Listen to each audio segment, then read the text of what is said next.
Hey, welcome to the PROLOKAR livestream. We got a bit of a late start this evening, but it's okay. We got a little special guest here with Karthus Plays, and we're going to go ahead and do a little bit of talking and chatting on a live podcast.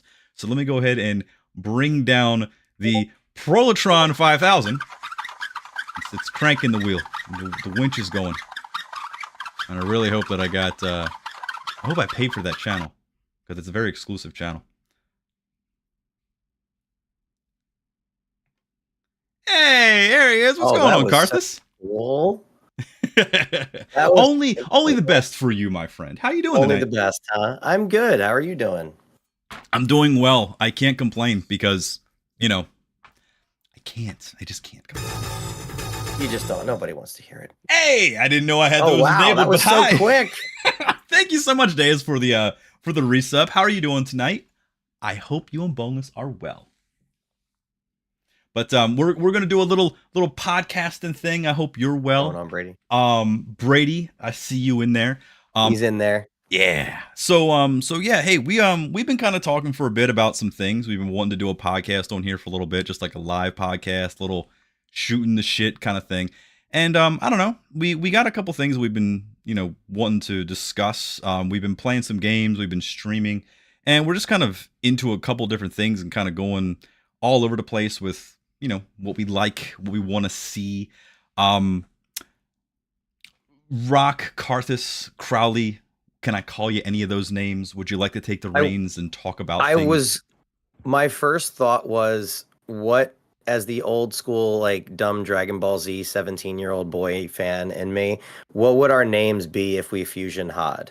I was thinking about that today. It was one of the things I didn't say to you when we were talking earlier, because I wanted it to be like at least something we could talk about live. But would it be what would it be?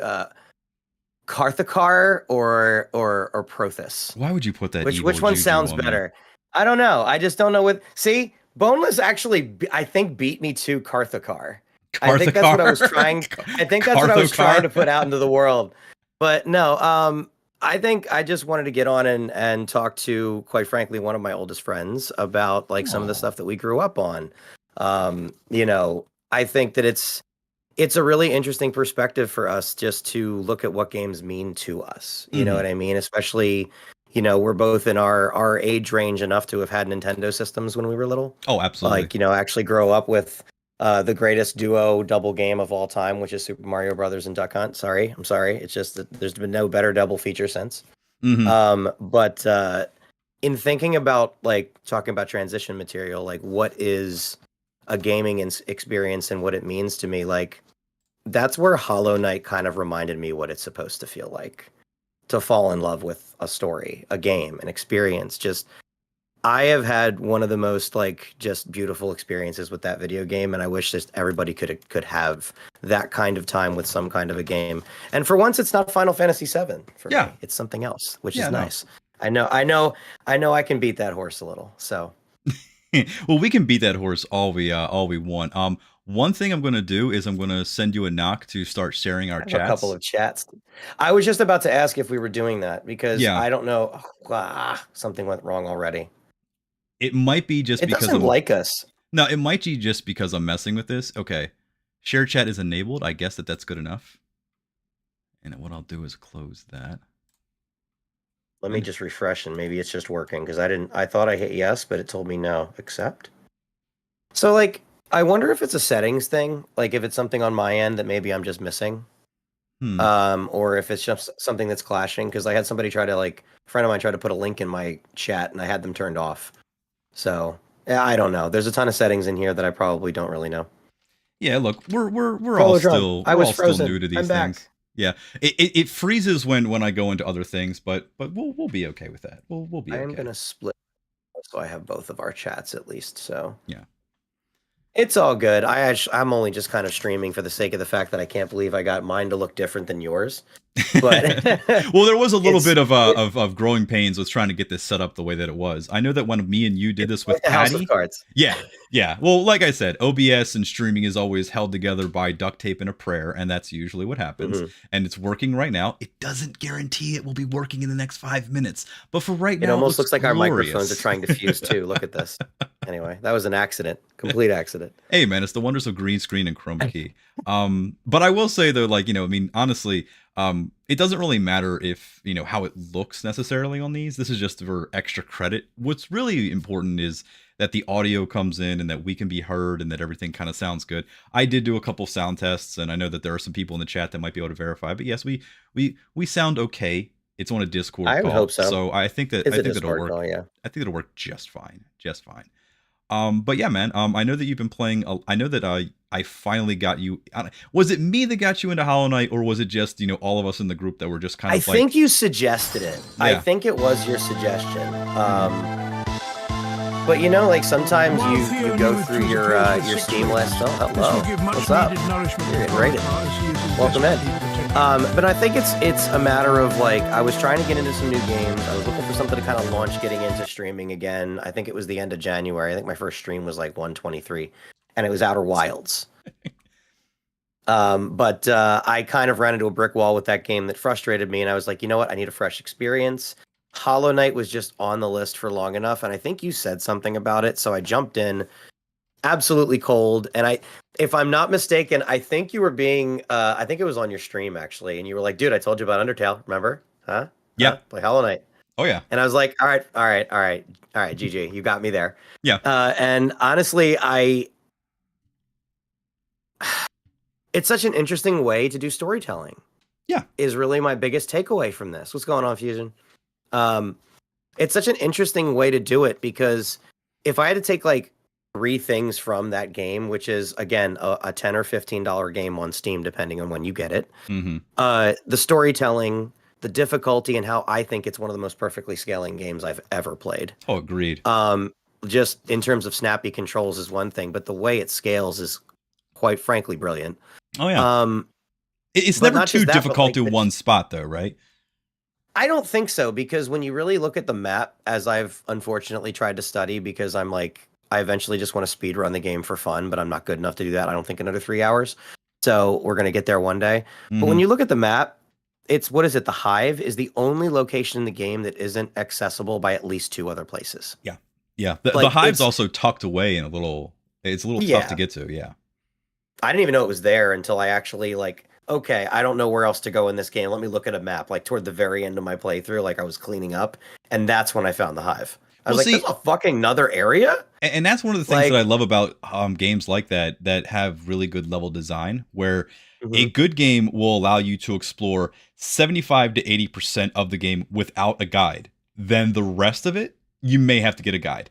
Unless you've got all the time in the world and you can just kind of do it on your own and you just want to go trial by error or trial by fire. But the majority of the game like that, I mean, that's very true with things like Symphony of the Night and, Super Metroid and all the Metroidvanias like that, where there's a level of mystery and a level of things being a bit cryptic, but it's not to the point where you're looking up a guide within the first 15 minutes. That's one of the reasons why I really wanted you and anyone to try Hollow Knight. If you haven't played Hollow Knight, Super Metroid and Castlevania Symphony of the Night were my 2 that always occupy that spot of best Metroidvania map exploration for 2D difficulty, things like that. Hollow Knight took that place. It absolutely took their place, which is strange to say anything would be better than Symphony of the Night, but that's how I feel about it. That's why I was like, okay, people need to experience this, because for something to knock that game off, yeah, that's a big accomplishment in my opinion. Can I say the biggest sacrilege outside of I only saw Back to the Future last year for the first time in my life? No. The next biggest sacrilege, I'm going to admit here on your stream, yeah, I have not played Symphony of the Night. Ooh. And it's one of the games I really, really want to play. So hearing you say that, you want to know? I think that's on the list, buddy. I think that's got to happen. Here's the thing about it. Probably. Here's the thing about it, okay?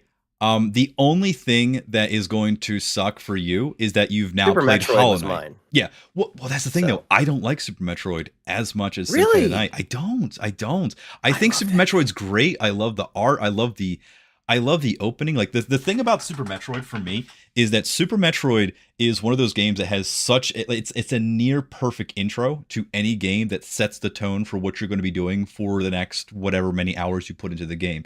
It's very like just ominous and mysterious and dark, and it has some of the best pixel art for the 16-bit era, and it has one of the best soundtracks. It's a beautiful the music game. Is incredible. But I still love Symphony of the Night more. The thing with Symphony of the Night, though, and a pain point for you was going to be, is now that you've experienced Hollow Knight, going to Symphony of the Night, you do have to put on those lenses of, this is now an older game and you didn't grow with it. I am able to pick up Symphony of the Night anytime, even after Hollow Knight, but it's because I put so many hours into that game, and it was the first. You know what I mean? Not the first, but you know what I mean? It's the one where it's like, it's occupying that spot. It's a 10 out of 10. It does have some spots that's weird, but Symphony of the Night is one of those games that's just, it was always perfect in my opinion. It's just that Hollow Knight does what it's doing just a bit better, and it's a little longer too.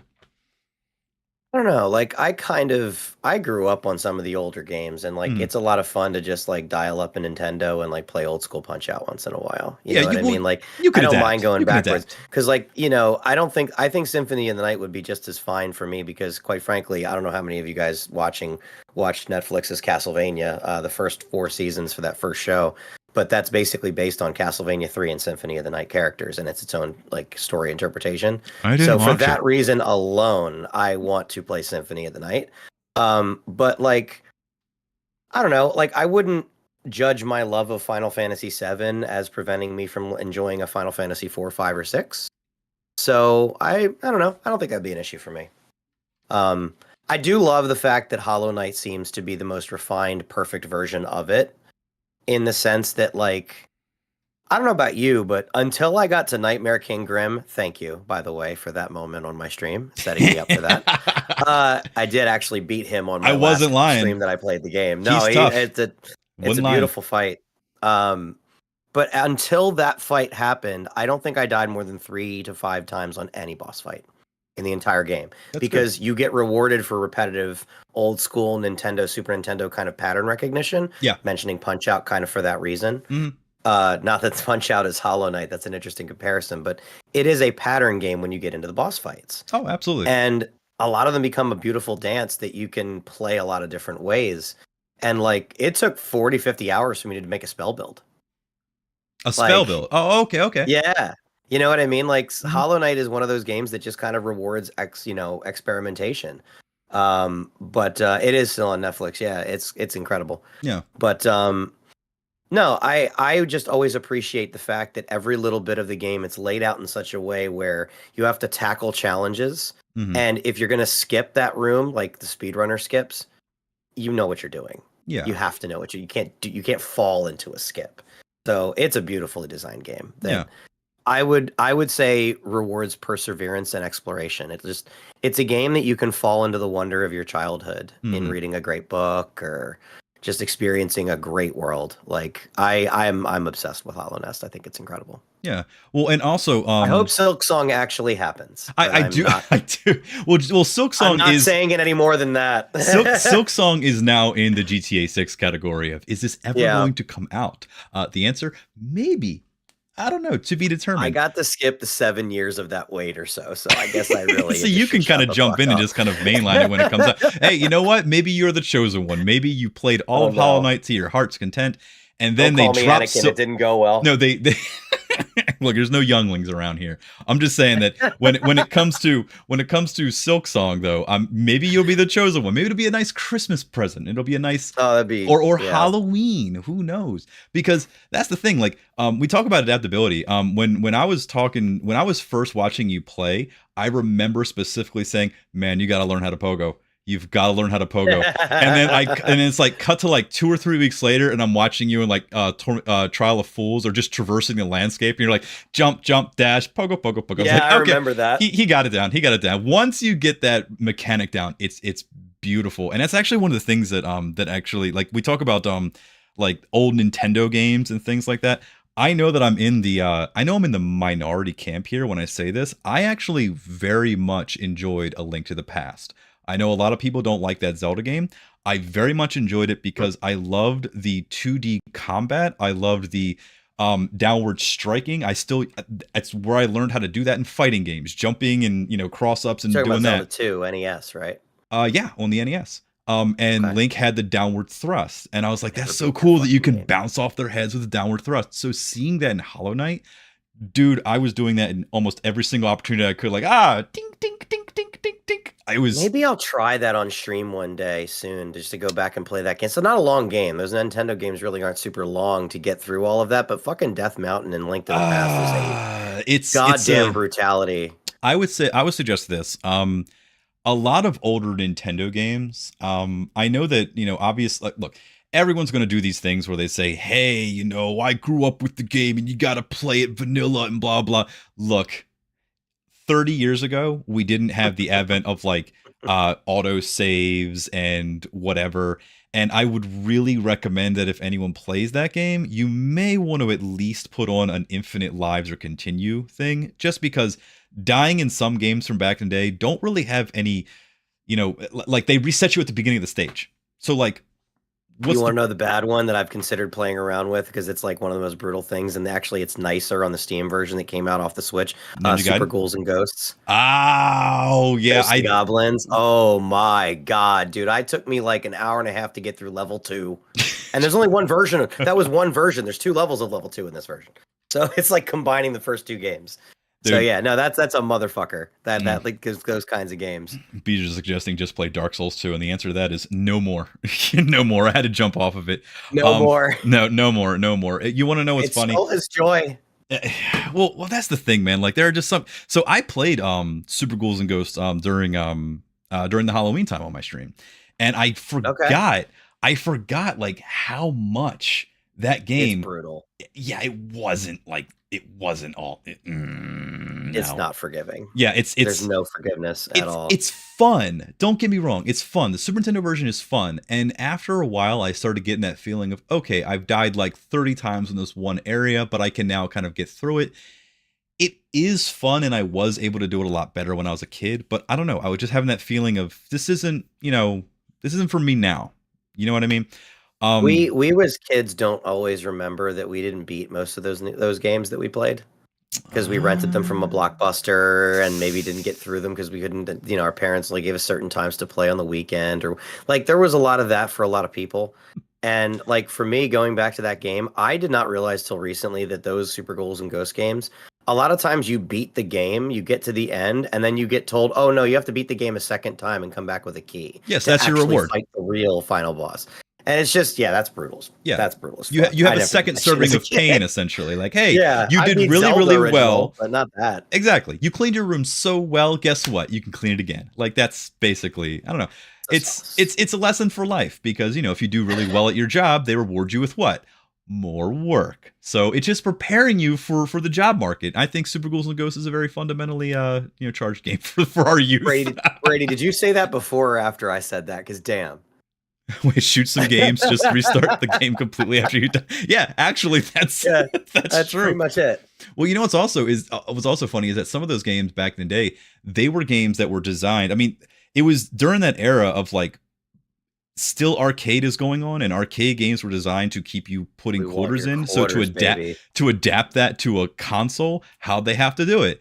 Let's make it much more difficult, and let's also make you have to repeat the loop. Oh, and also, these are magnetic cartridges that if they sit wrong in the right way or whatever it is, then the whole thing bricks and you're fucked. So it's like, if not a save file at all. Yeah. By the way, side note, I remember growing up, my dad always would tell me the battery save files, like in Zelda and things like that they only had like a 5 to 10 year lifespan. I don't know where he got that, because I still have my copy of Zelda that has my save file on it when I was a kid. Probably the same place most of our parents got the turn the light off on the inside of the car. It's illegal. The cops are going to pull us over. Oh God, I know. I'm so glad that's not actually a law, because we'd be pulled over by now. They just didn't want the attention. For all we know, our dads had weed in the car. I mean, yeah, right. Don't turn on the light. We don't want to, draw attention to us. I mean, shit. Our dads were probably around that generation where you could just drink and drive. I mean, you can still do it now. It's just more illegal now. So, yeah. Honey, it's the police. We have the black tar heroin in the trunk. Anyway. Just a bunch of beer bottles. It's fine. Don't worry. We're not those friends. We're not those friends, Prolokar. We talked about this. Anyway. No, man. So yeah, no, man. I'm really glad that you had a good time with Hollow Knight. I'm really glad with it. And see, that's truly 2 games. Rewarding. It's 2 games. I suggested Undertale. Yes. I didn't steer you wrong. I suggested Hollow Knight. Didn't steer you wrong. I know where you're going. Mother. So I'm going to suggest another game that I'm not going to steer you wrong, and that's Hello Kitty Hotel, which is a great game. No, I have to. So like 2 out of 3 ain't bad. 2 out of 3 ain't bad. Yeah. But you know what? Nobody bats 1,000, and that's okay. Well, that's okay. I would tell you this. I think because I know it seems a little unfair that I've suggested games to you and you've loved them. But obviously, with me and my schedule, my timing, we're all busy nowadays. Of course, we don't have time to do everything. But it was either pushing Elden Ring on you or pushing Disco Elysium on you, and both of which are really good games in my opinion. However, I would argue that Elden Ring is an actual game where you're pushing buttons and doing things. Disco Elysium is all dialogue, and it is a very narrative-driven experience, but it's a very good narrative experience that's open-ended to everything. Would you compare it to Heavy Rain? I didn't play Heavy Rain. The only thing I know about Heavy Rain is Sean! That's the only thing I know about Heavy Rain. I've seen some things about it. I don't want to talk about it. It's the spoilers ruin the game. So I was watching 10 actually sent me the video of Heavy Rain glitching out at the final, I guess it's the final conclusion. I don't know what it is, but you're chasing this person, but what happened is it glitched and then he just keeps screaming Sean during the most serious epic confrontation. So it's Heavy Rain is basically a narrative in the background. Sean. Yeah, that's one of the ways it can go. Long story short, multiple endings, lots of branching paths, but you play as 4 main characters trying to solve a murder. I think it's the origami killer. Yeah. Something like that, if I'm not mistaken. And I don't know if the killer can be different people or not, if it's literally RNG, or if it's the same killer I got. But you play as 4 characters, and one of them is the killer. Yeah.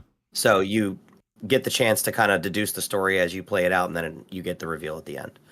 I would say based it's on all this. Of your choices. Well, I would say this. So the thing that people compare Disco Elysium to the most is a game called Planescape Torment, which I never played, but really, yes. Now, did you play that? I just got that, and I haven't started it yet. Okay, I heard that was one of the games because I went on a Reddit / research digging fest for buying some of my friends' games on Steam for Christmas, and I got that for one of my friends and had to get it for myself because of the kinds of things I found written about Planescape Torment. Okay, that it was one of the best, most unique, renowned stories of all time, and the gameplay is a little different. People do say it's a little rough at times. Yeah. But it's not Baldur's Gate. So Baldur's Gate is one I want to circle back to in a second. I do want to circle back to Baldur's Gate because I know that's probably going to be your choice for me to play, and I get that. One of them. But I would say this. Disco Elysium and Planescape Torment. Again, I don't know much about Planescape Torment, but Disco Elysium I can speak to where I wouldn't spoil it because I would never spoil it. It's just the idea that it's one of them games where, okay, this is how I compare it to. Disco Elysium is basically the journey is really what matters. The ending, I think there are multiple endings, but it pretty much is the same outcome to an extent at the end of Disco Elysium. It's more about the journey through, because the journey is you have point A and point B, but the journey can be anywhere up here, anywhere down here, anywhere over here. It can be anything. The character relationships will change. Their interactions with you will be different. And it's a game where it delves into a lot of very serious subject matter. I mean, all I'll say is you're an amnesiac cop that wakes up from a drunken bender, and you got to figure out who you are and who this killer is, and in a town that you're not familiar with. And that's it. The less you know, the better. You can basically be a really easygoing, pill-addicted disco dancing cop. You can be a really racist fascist cop. You can be a really... It's all about how you choose what your character is going to do and how they're going to respond, and then you put those skill points into conversations. Things like you have better logic skills, so you can be more like Sherlock Holmes, Or you can have more physical skill, whereas everyone's like, we got to find this key and talk to this guy. And you could be like, fuck that door and just punch it through. And it creates new opportunities. So it is all dialogue. There is no action in it. I mean, there's action set pieces, but it's all dialogue and narration. So, I mean, I think it does do well on stream, but it also might be a good like Stream Deck or Switch experience just to kind of have it and be like, that's cool. Put that chapter down, go back. But no, it was either Disco Elysium or Elden Ring, because if you like Hollow Knight is directly influenced by Dark Souls 1. It is absolutely influenced by Dark Souls 1. Well, that leads me to a question that I'd Sure. like to pose to you, because I don't think the credential to even speak to it, other than I believe I have the credential to ask the question. Why is Hollow Knight a Souls-like outside of it having a shade? Okay, so you talked a little bit briefly earlier about level design, but I don't think you wanted to get into specifics. So I would say, like, what is because a lot of people throw the term around. Right. What is a Souls-like? So I am not a Souls aficionado. I'm not the kind of guy that grew up playing Demon Souls, Dark Souls, Bloodborne. I started with Elden Ring. I then, after Elden Ring, fell in love with it, went back, played Bloodborne, the Demon Souls PS5 remake, Dark Souls 1, tried going through Dark Souls 2. I remember. Yeah, but what I would say is this. I remember. A Souls-like to me is, and if I get this wrong, someone can correct me, but basically a Souls-like, a lot of people throw the term around like, oh man, you go out there and you fight and it's really hard and stuff like that. And it's not really a Souls-like. A Souls-like I would probably define as, you have a character. It can be a created character, or it can be an established character that you have stats in. It doesn't really matter.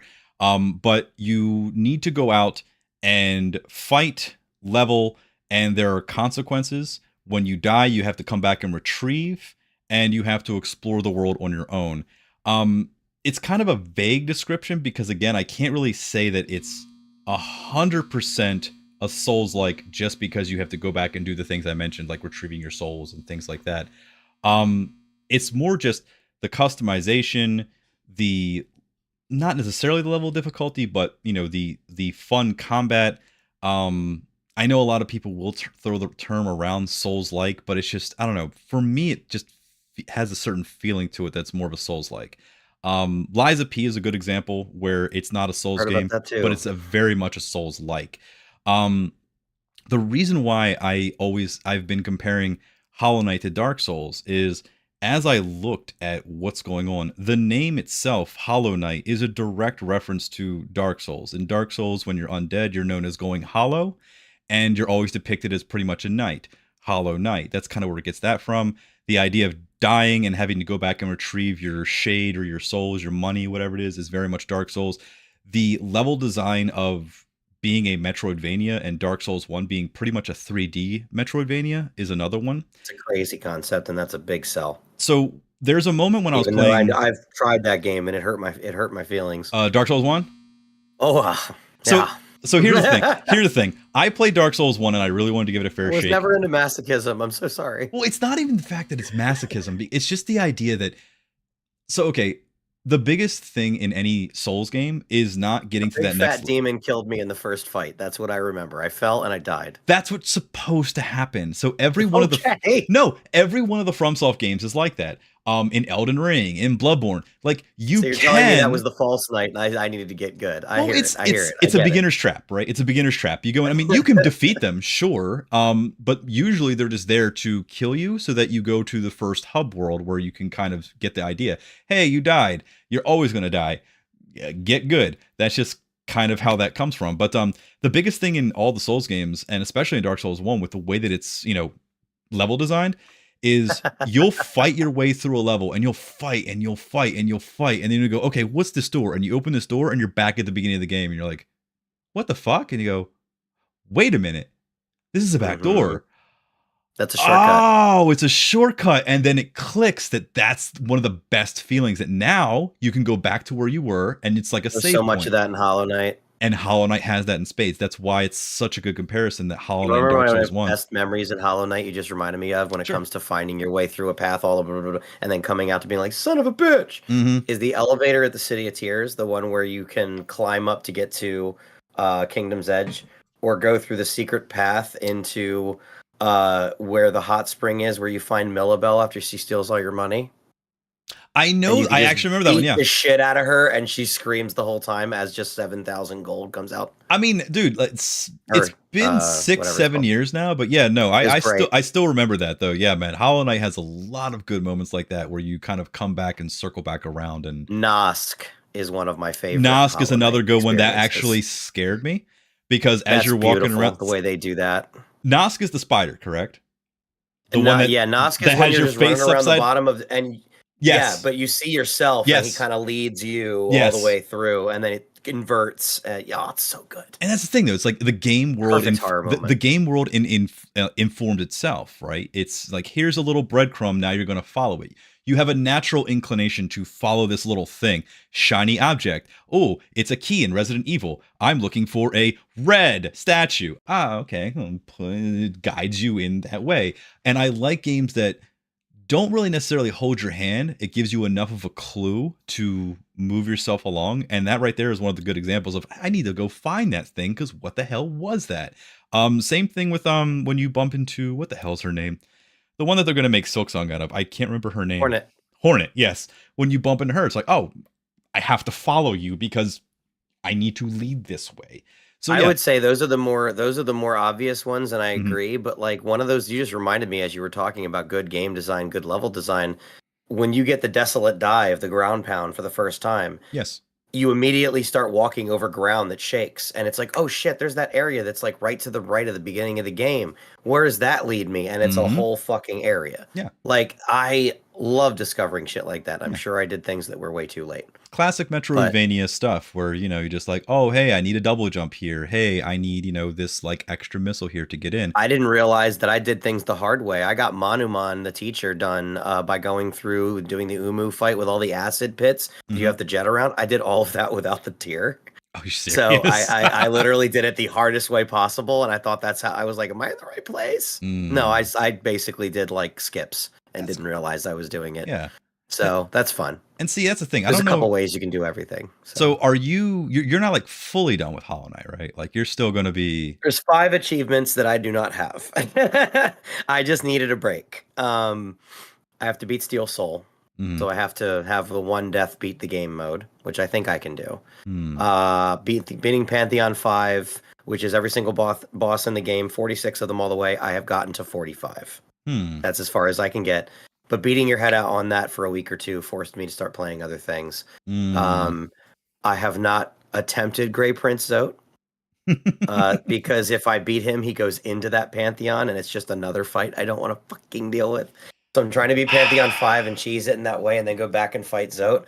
And I have to beat NKG in the actual game, not in the Pantheon. So I'm pretty much, I 100%ed that game, and the perfectionist completionist came out in me, which when I fall in love with something and don't want the experience to end, it's usually when that world collides. But I don't want to beat my head against something that makes me not love it. So. Oh yeah, and I get that. I started playing Slay the Spire again. So. Yeah, and I've noticed that you've been playing Slay the Spire. You've been getting some people coming through checking out that one too.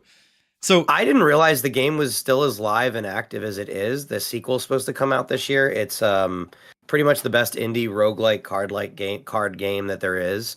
Is it better than Balatro? Because this is a world that I'm not familiar with. Balatro, it's a Balatro-like, but like Balatro has 19,000 concurrent players this morning, and Slay the Spire had 20,000. So like they're both up there, but Slay the Spire's been around for a very long time, and hasn't been updated in I think 3 or 4 years. That's still like kicking. Hey, sometimes that's a good thing. Sometimes if it ain't broke, don't fix it. So just I found all the mods. It's so much fun. Yeah, you were telling me about the mods that oh no, you were talking about mods on Lethal Company, not about I'm going for mods on a lot of things when they get to be that point. But yeah, no, Lethal Company is one of the games I was going to say that we need to play together, and I think like half the people that will be watching this I would invite to play to that, because we have mods with that game where you can play like 12, 15, I think 30 handed. So long as our machines don't melt. So as a person, like I just played Phasma for the first time with you and Jamaican and Mage on Friday, and I've never played That it was before. fun. I've never played it before. It was a fun time. I had no idea what the hell I was doing. Should I do that again for Lethal Company? Just jump in blind and say, "All right, let's just do it," or whatever, or what?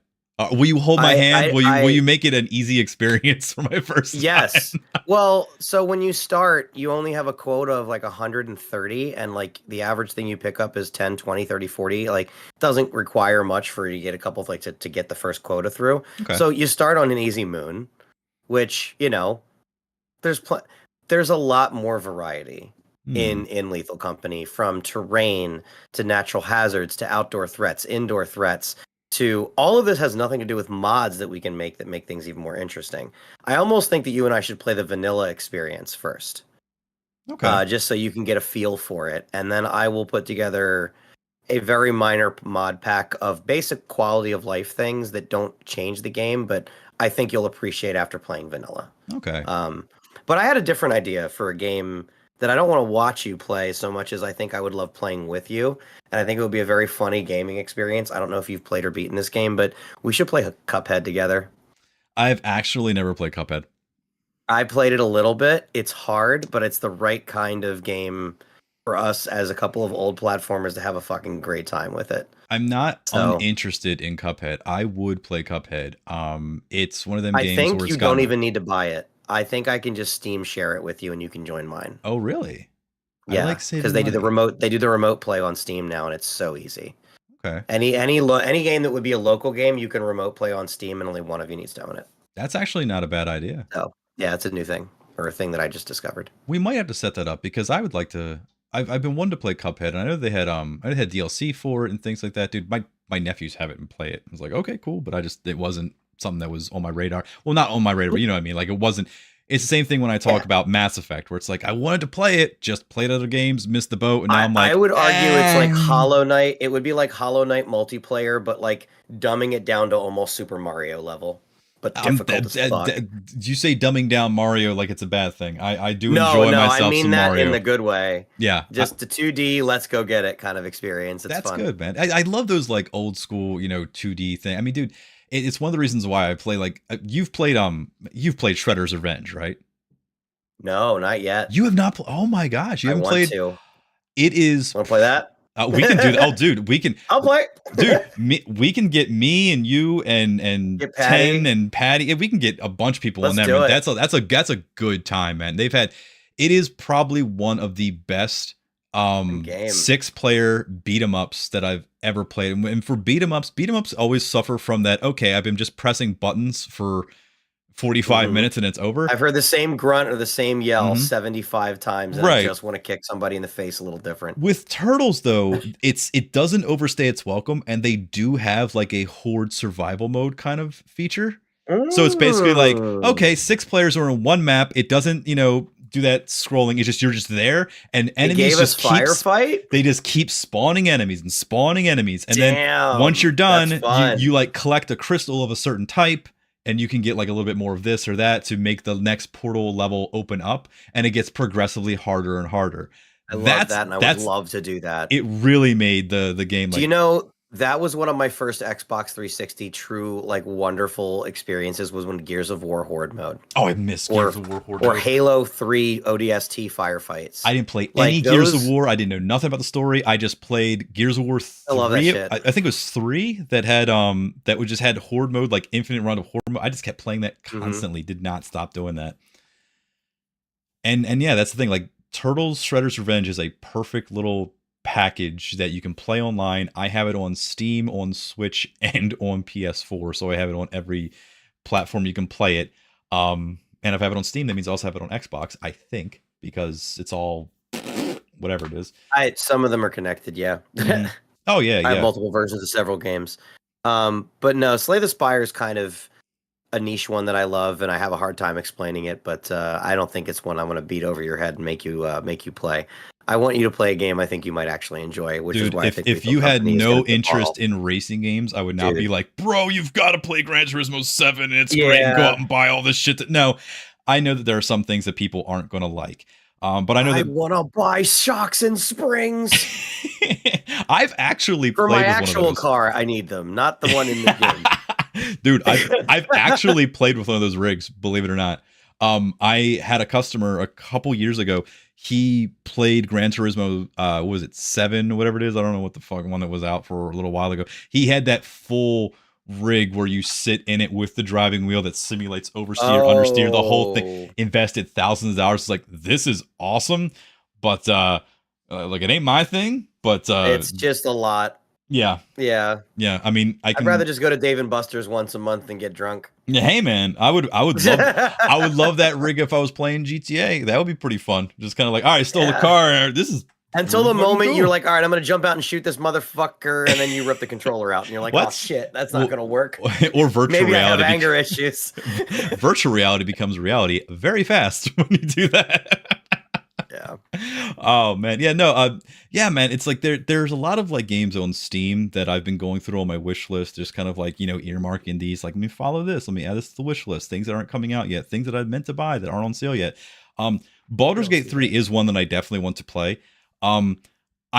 Baldur's Gate 3 for me, I'm putting in the same camp as Persona 5 Royal, because I really want to play Persona 5 Royal. The problem is, and I don't want to say it's a problem, because it wasn't a problem. It's that, okay, did you actually expect, and come on, let's be real here. Did you actually expect Final Fantasy Rebirth to be as long as it was? I expected it to be long, but not that long. No. And it's not that I was mad at it. No, I was just like, I've been playing for 50 hours and I'm only through maybe like 2 hours. I just got the Cosmo Canyon. What the fuck? Like, what the fuck, man? Like, this is great, but like, come on, man. And it's like, I'm afraid of that when I go into. Where the fuck is Vincent? Yeah. God damn it! Like, exactly. Yeah, no, I get it. And my thing is like, dude, when I was talking to everybody that I've heard talk about Persona 5 Royal, and I mean, Beezer's talked about it too. It's like, it's a great game, but it is long, and that could be a good or bad thing. And I'm afraid that if, so Persona 5 Royal, and then I also have Baldur's Gate 3, because everybody I know that played Baldur's Gate 3 has told me the same thing. It's long and it's fun, and you're going to keep wanting to play it. And as a streamer, I go, well, does that mean that my channel is going to be a Baldur's Gate channel now? And I don't want a real answer. Yes, I want a real answer. You already have your answer. It's going to be a. You're gonna lose a month or two. Just, you've got to. Oh, that's all. It has to happen. That's all. If you play once. Jesus Christ, man. And here's the best part. So let me just pitch Baldur's Gate 3. Sure. My first playthrough was 200 hours, and that's because I'm a crazy person and walk away from my computer. So that's not an indicative number. But I do think that there's an easy 60 to 100 if you want to dig into lots of different things and like follow up on NPCs. Because like the game is kind of massive for what it's once you understand what the world is, it's simple. Kind of the way the Hollow Nest is, but it's also massive in a way Hollow Nest could never compete with, to be completely honest with you. There's so much stuff in the game, you can legitimately get to the third act and be at max level before you even get to anything in the third act. Like, that's how much stuff is in the game. My two of my best friends that I hang out with and talk to a lot, all three of us had separate playthroughs. Did not communicate our choices. And once we came back and started talking about what happened to you here, what happened to you there, what about this person, what about that person, we all had completely unique experiences. That's what I've heard too. Yeah, I've talked to Jamaican about that. He was big into Baldur's Gate 3. Yeah, I want to see you in the Goblin Camp. Yeah, you keep that's what I want to watch. I don't know. The Goblin Camp. I want to see you in the Shadow Curse lands, and I want to see you at what's the thing?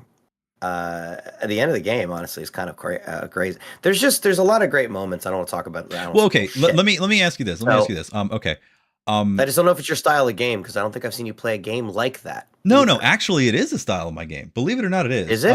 We'll see. I'm not saying you don't. I just haven't seen it. Here's the thing, right? I've talked about this before. My gaming style has changed in the 3 years that I've been a streamer, because this is the time when I get to play games, and I have audience to worry about and other things, and I also want it to I want to kind of make it like hey, this is a good experience for everybody that's watching.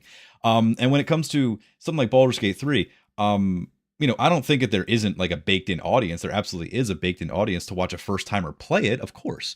I like those kind of games that have what I've heard about Baldur's Gate 3 is that it's big on choice, story, and exploration, and it rewards you to be a critical thinker. Like, hey, if I do, like, I don't really know much, but I can just say like an example of this.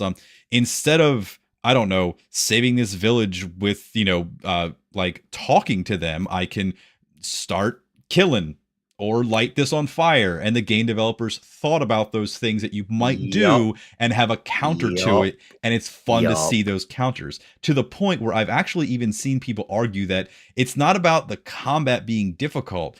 People were arguing for a mode where the combat doesn't exist. It's just those choices, because that's where the game thrives, where it's like, hey, conflict resolution, if you want to be a pacifist or whatever, or something like that. Again, I don't know 100% if this is true or not, but that sounds I very can't interesting to me. I can't spoil big moments in the game, but I can absolutely say that if it wasn't for the idea of rolling initiative, your agency as a player would be threatened. There are some things that happen in that game that are blindsiding, and you are put on a clock, and there are severe consequences for failure. Yeah. So, and I mean story altering changes. Yeah. But to your point, they thought about that. Like that goblin camp, for example, you would assume on no information that a goblin camp would be, okay, well, we're going to fight our way through that. No. Or you could befriend them. I actually like goblins. There are, just to show you a little bit, you meet a druid's grove with a bunch of tieflings that are refugees, amongst other things. There's a whole bunch of people. And there's a bunch of small stuff happening in there. You can find some real great people and some real assholes just by digging within that. And they're all, it's that or the goblin camp, and your decisions will decide how that goes. Your indecision will not stop the world from acting. Your decision can change the way that things end up.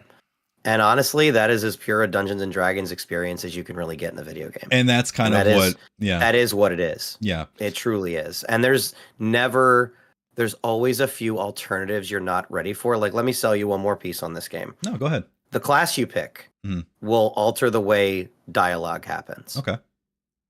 I started up a female character and immediately recognized that 3 or 4 of the first characters in the game just approached me differently, whether it was flirtatious or disrespectful or indifference. There was a dramatic difference based on what I am. If you're a female bard versus a male barbarian, you're going to get like acknowledged differently. And to that point, there's some scenes in the game where I won't tell you where or how or whatever, but you can walk in on people fucking.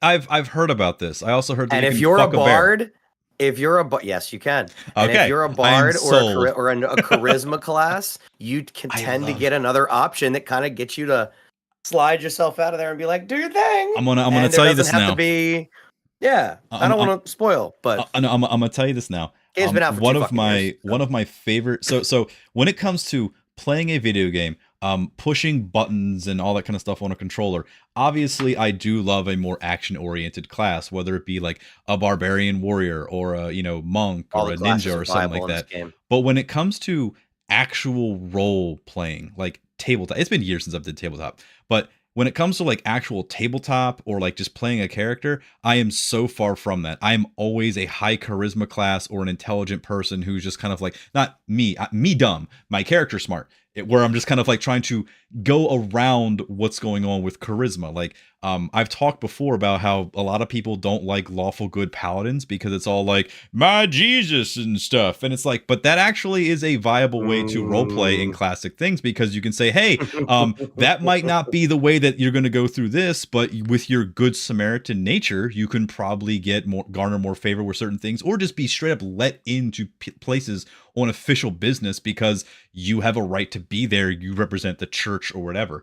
Every single way that you can play a game with like, charisma stuff and just kind of challenging like the DM is something that I do enjoy. Like, hey, I think you put some work into this campaign you've created.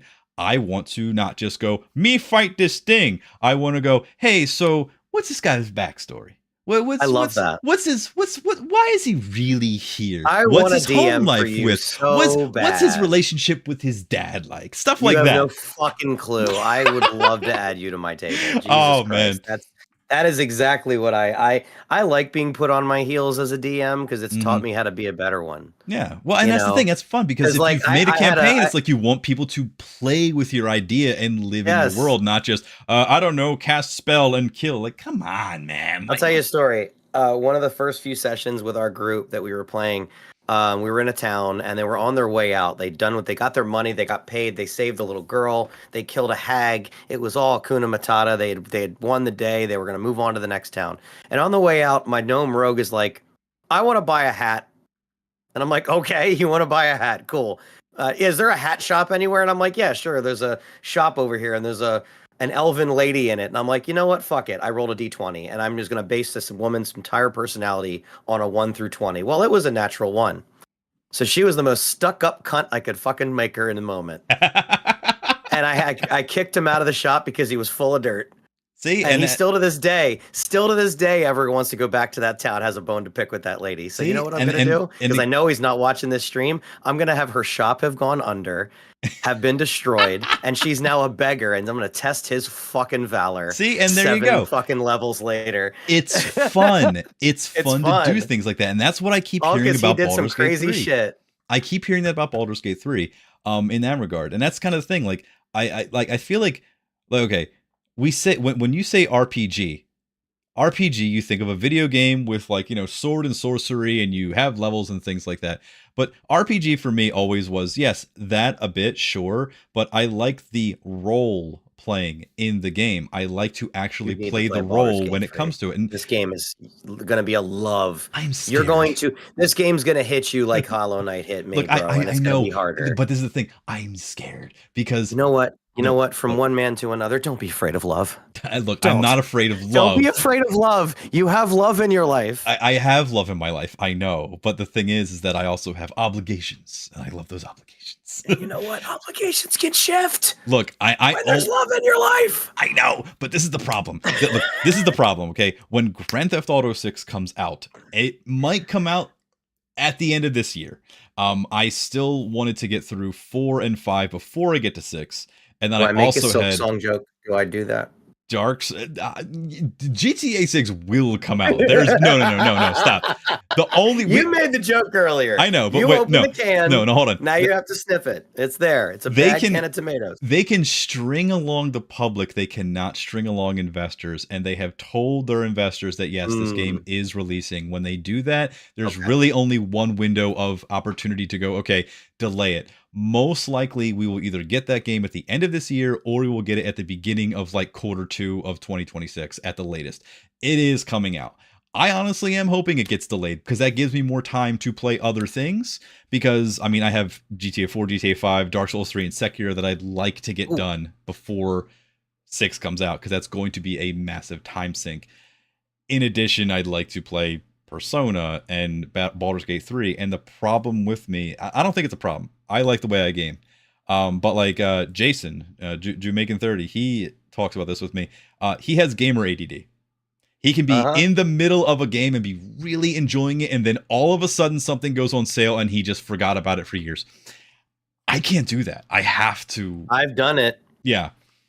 And it's actually like one of the things like when I go live and I do like I'm gonna do like on Mondays we'll do Red Dead, on Wednesdays we'll do Sea of Stars, and on Fridays we'll do Dark Souls 2.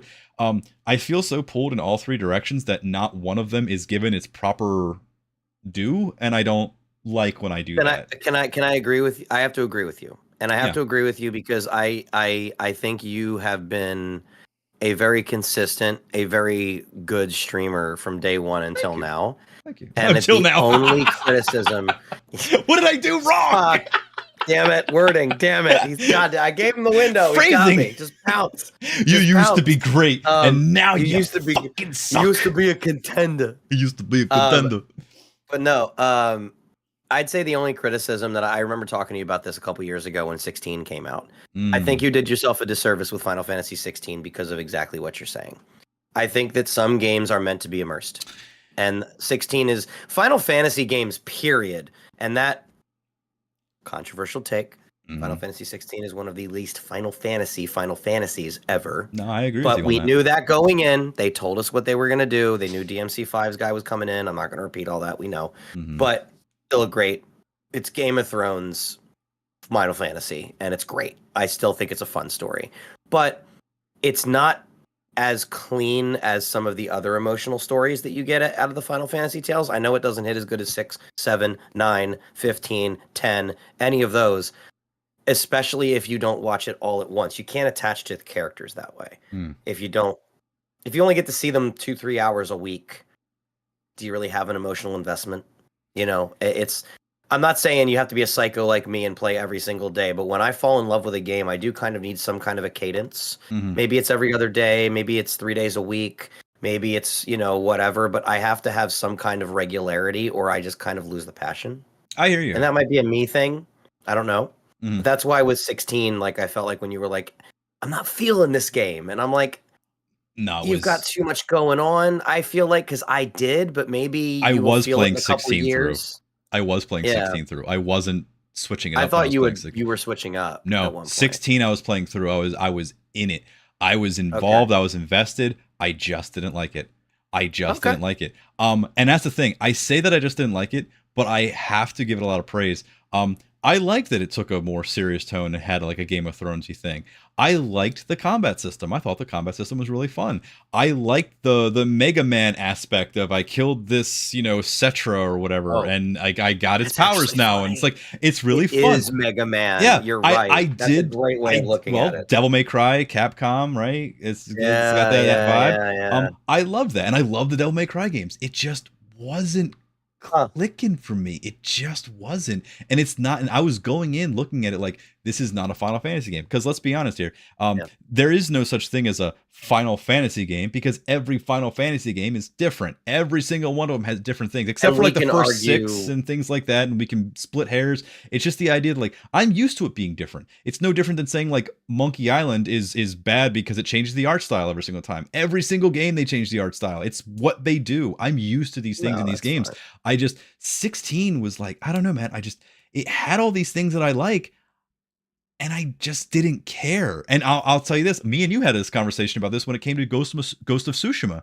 I just didn't care. And I know you loved Ghost of Tsushima, but I was like, I was surprised. Didn't care. It's weird because there are games where I'm like, man, this guy, like it's happened to me so many times over my life where I'm like, yeah, man, I like, Matt loves this, and he doesn't like this. That is so weird. I'm like, I know. It just I'll give you one from me, Witcher 3. I don't like it. I didn't like that either. I want to go back and give it another chance. This game's in your wheelhouse, and I'm like, but is it? I want to give it another chance because everyone keeps talking about it. The time I've put into it, I see the potential. I like the idea and the story. It was the combat was weird to me, and it was one of them times where like that's the thing, right? Like, okay, you talk about combat in games. Like, okay, sometimes the combat clicks or it doesn't for some people. Hollow Knight, it clicked for me. It clicked for you. Cool. Rebirth, it clicked for me. It clicked for you. That's one of the reasons why I really would love to see how you would fare in Elden Ring, because Elden Ring, the combat clicks. It's slower, but it also has Returnal? What's that now? Did you play Returnal? I returned it. I basically beat Returnal. So if you liked Returnal, I feel like between Returnal and Hollow Knight, I'm losing my argument here. So this is the thing. You don't want to know what's crazy is that when I bought my PS5 back when they were very scarce, Returnal was part of the 6 games that came bundled with my package. I paid like $800 for it because that's the only way you could get PS5 back in the day. Returnal was in there, and I read the reviews, and it sounded like something that I would get mad at, and I wanted other games, so I returned it. I just returned at the Target, got store credit, got something else. That's what I did. I'm starting to think now that was a poor decision since I sunk like over 500 hours into Elden Ring and Bloodborne and Demon Souls for the exact reasons why I didn't want to play Returnal. It was like, I'm fighting the same boss for 2 hours and I'm having the best time of my life. That's actually that's how Returnal would be a game I'd love to watch you play. I might give it another shot. That game is I'm starting to realize that game is 3D Hollow Knight. Yeah. Holy shit. I actually kind of think it's a bullet hell version, 3D version of Hollow Knight, because it's not Souls. It isn't. But it's I don't want to spoil anything. Undertale? I know the premise. It's more How much do you know? I know that you're a woman in space, and then you die and you come back to life every time, and you have to keep You keep going. finding your own corpse on this world too. Yeah, yeah, and you're trying And to it's a figure out. Yeah. slow unravel. It's a slow unravel. And just to give you a concept, like it's one of those games that you think is over and it's not. Okay, I get down with that. And it's very difficult, but it is one of those games much like, think of it honestly. So this is what makes this game brutal. It's kind of like Hollow Knight, but it's a roguelike in its absolute purest form, and when you die, you do in fact go back to the fucking beginning. And you have Okay, to beat 3 worlds to beat, like, to actually get out. okay, And okay. you could literally build a run. So have you ever played Risk of Rain? No, I've never heard of it. It's got that kind of feature to where you get certain abilities and you can build your strength, and it almost does you a favor to grind a little in the easier levels Mm-hmm. to beat the second and third one because they're much more difficult. Mm-hmm. But you could go all the way to the end, die, and have to start right back over at the very beginning. You Huh. will engage some benefits. You will keep some perma benefits and unlock certain shortcuts permanently and make different things. But then it's like in Slay the Spire, as an example, it would be like, all right, cool, I've unlocked a permanent way to skip right to the boss, except I didn't pick up any of the fucking power-ups along the way, so I die on turn 2. Yeah, it's, you know Okay, what I mean? Like, there's a okay. little bit of a dance to it, Mm-hmm. and I really had a hell of a lot of fun with that fucking game. Very difficult, but so rewarding. See, Um, if you see, this is the thing though. it's got If that part of it. Yeah. okay, so you basically just described pretty much every Souls game. Now, this is the reason I why I know. keep pushing Elden Ring. The reason why is because Elden Ring is the most recent, so it has a lot more quality of life over things like Bloodborne and Dark Souls 1 and things like that. When I push a button, does it take 3 seconds to hit something? Not really, no. It depends on your weapon and Cool. what you have. For I me, it know. does because I'm always wielding a giant fucking hammer, usually 2 of them. So I'm like, I need to wind up and pitch. But the pitch Okay. is like destroying 75% of a life bar of a boss, which is insanely satisfying after getting crushed by them in the early levels. It's like, well, So fuck you're you. playing a timing game. The way you choose to play is Mhm, literally, okay, I am going to be the false champion about this, and if I hit you hard enough, then I just end the fight. mhm. Well, the key is don't get hit. But no, here's the Eh. thing. When it comes to I am at the point where I'm trying to radiant everything in Hollow Knight, so I feel you. here's the thing with all these games, right? The reason why, like, okay, you'll have people in the community where it's just kind of like, well, you got to start with like Demon Souls on the PS3 with a horrible like 10 frame rate because that's how I experienced it. No, no, no, no, no, no. There's always going to be people in a fandom that ruin the thing that you want to be a fan of. I mean, Undertale is a prime example of that. And the Souls community is no different. However, I will say this. The Souls community, the people that come through and watched me play it were incredibly helpful and very respectful. And the only like jokes were the classic, well, get good, right? Haha, LOL, in a fun way, not in the very, mean way. The reason why Elden Ring though is okay. For example, Bloodborne was like pretty much right there, right before. It was like Bloodborne, then Dark Souls 3, and then Elden Ring. Bloodborne's biggest problem, that the besides the fact that it's like only on PS4 and it's locked at 30 FPS, which in a game like that you need to have higher FPS. It's not like a Red Dead 2 where it's slower paced. Um, the FPS issue can become an issue, but the main thing that it doesn't have over Elden Ring is that Elden Ring is a little easier because you can actually like freely teleport between like bonfires and things like that. So if you're stuck on an area, you can just teleport back to wherever you need.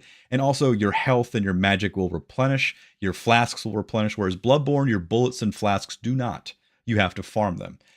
And that can be a pain point for some people, Hmm. maybe not for others. Elden Ring, though, the way that Hollow Knight is, where it leads you to the next logical conclusion, or it might lead you into a trap to kind of show you this is a trap, Elden Ring does that. You show up, you die, you go into the world. The first thing you see is a boss on a horse, and you're like, I guess I got to go fight that thing. But if you actually pay attention and look up, you see there's a giant castle over there. There's a big ray of sunshine over here, and there's a very dark area over here. It's giving you all three. It's basically the 2D map of like choose where to go in Castlevania or Mega Man, but in a 3D Hmm. perspective. You're in there and you go, I can keep fighting this guy and keep dying unless I suddenly get very skilled, or I can go check out this cave. There's wolves in here. There's a new sword. It's better than what I got. I also have a boss. I died twice, but I beat him. I figured out his pattern. I got this. I now have an armor or a new spell. And you can play any way you want. You can be you can be Link. You can make, I was gonna say, you're describing Zelda 1. basically you can make a sword and shield wielding, like, adventurer like Link. You can play with bow and arrows. You can be stealthy and stab. You can be a naked guy with a club and hit things very hard. You can be a samurai, and you can make all these weird hybrid classes and make your own depending on what weapons you have and abilities you use. Hmm. It's a little obtuse if you're not used to it, but it's not in that way where the mystery is so mysterious that you're going to go, I don't know what the fuck I'm doing and I don't care. It's more just that, it's enough, it's cryptic enough to where it's going to keep you on the hook if you get into it, versus, I would never have been able to find this without a guide. It's kind of like Hollow Knight that way, where it's like you can pretty much do 75% and beat the game without a guide. But if you want to find if you want to do like every little tiny thing, then it's going to be kind of a little bit more of an issue. That was Rebirth for me. Like, I couldn't do every single thing in Rebirth. Absolutely. Some of those fucking goddamn games made me want to scream, especially Cosmo Canyon taking 10 hours to do everything. Like, there's not... I don't expect perfection with games. You know what I mean? I actually have surprisingly little complaints about Hollow Knight in general. Mm-hmm. There's some real nightmare enemies in there and real... like actual bullshit bottleneck scenarios. I know you don't like Zote. I am not a fan of Zote, but no, it's still the way they do things is balanced and fair. Yeah. Like, you don't walk into NKG and surprised you end up fighting him. He's fucking strung up upside down and talking to you like all weird, and you've already fought him. So it's like, whatever. But no, I'm gonna have to give it a shot one of these days. Yeah. I'm not sure when or how, but part of me really wants to go back and, talking about how you said that people will tell you, oh, you got to play Dark Souls 3 this way on my TV at 10 FPS. You got to do it my way or the right way. Right. I don't think there's a right way either. No, I like to think about like what feels like the right way now, because like talking about D&D, the best like lesson I've learned as a DM in all my time doing it, which has only been on 3 years. Mm-hmm. I'll throw out my whole fucking plan if it's not inspiring to me that day. Oh yeah. Well, you have to if I have a better idea, then cool. Let me just jot this down and we'll do this. And you got to kind of do what feels right to you. And I was, going to bounce this off of you, but I think I'm probably going to be one of my next big stream things, whether it's this one or the next one, when I eventually do Final Fantasy VII, to your point, I want to do it my own way. A lot of people think, okay, do the OG. Then do Crisis Core, then do Remake, then do Rebirth, and let's go chronological. It's our mobile game. I don't have to follow your chronological, because the game's been out for 30 years. I think we've got it. But my whole thing is like, why not play Remake, take a break and play something else, come back and play Rebirth, take a break and play something else, and then I'm going to play OG on the stream before the third part comes out. No, I think that's a good idea. We together can look at what we're going to get and make some reasonable deductions, because I actually replayed the OG recently and was surprised to find so many things that were in Rebirth that I forgot were in the OG, and they were there the whole time. So I think there's a lot there to find, but I'd have to put on my Final Fantasy VII tinfoil hat. I don't know if we're going down that road today exactly, because you were just talking so much about Elden Ring. But no, that sounds a lot like The Legend of Zelda, the original game, to where you just kind of wander the world and find your way through, because that's exactly what happened in Hollow Knight. My experience with that was like I barely understood where the abyss was, or where I would have the never abyss found is such a cool area once you get to it. I love the abyss. Well, but there's an abyss in Dark Souls 1 too, which is another reason why I'm like it. That's so funny. I have spot memories of Dark Souls 1. Yeah. I remember the first boss. I remember getting through that, or I think I got through that once. And I remember being on a roof on a small little... It reminds me of the boss from Chrono Trigger, and you know what I'm talking about, that robot boss. Oh, yes. In Chrono Trigger. It's like a 3D version of that, but it's this big fucking demon minotaur, and it's just jumping and climbing and slashing and jumping and climbing. And I was just like, I hate this game. I can't play it. And then my brother got way further into it, probably beat it, but I remember him fighting a Hydra on a beach and being like, I could not do this. This is outside of my fun zone. This But is the thing, man. Like, okay, did you like playing Breath of the Wild? I did. Okay. If you go into Elden Ring thinking it's Breath of the Wild, but just, FromSoft, right? You're going to have a better time. Because there is a lot of times people will talk about like open world and level design and things like that, and how I talked about the linear design of, so there's like linear games, level 1 through 10, and then there's bonus stages Remake and was things like that. PlayStation 2 hallways. Yeah, Yep. exactly. But when it comes to things like like, okay, there's a community of people in the Souls community who will say that Elden Ring is not as good as Dark Souls 1 because Dark Souls 1 had such a great level design with this interconnected world versus Elden Ring that's just so open. And I kind of am in the middle because while I love that interconnected world and it feels like a Metroidvania like Hollow Knight, in Elden Ring, just like with Breath of the Wild, if you get stuck somewhere like a shrine that really is pissing you off, you could just Leave and come go back. somewhere else, get more powerful, get more knowledge, and come back and go, oh, that was easy. And that is heavily in Elden Ring. Just go, okay, I know my limits. This sucks, but I like this world, I like this game, and I like my character I'm creating. I'm going to go Soul somewhere else. Master. Exactly. My Hollow Knight Soul Master experience. He kicked my ass. I wanted to go get the double jump before I fought him again. And now And I was there when you were fighting Soul Master. That was a fun fight to watch.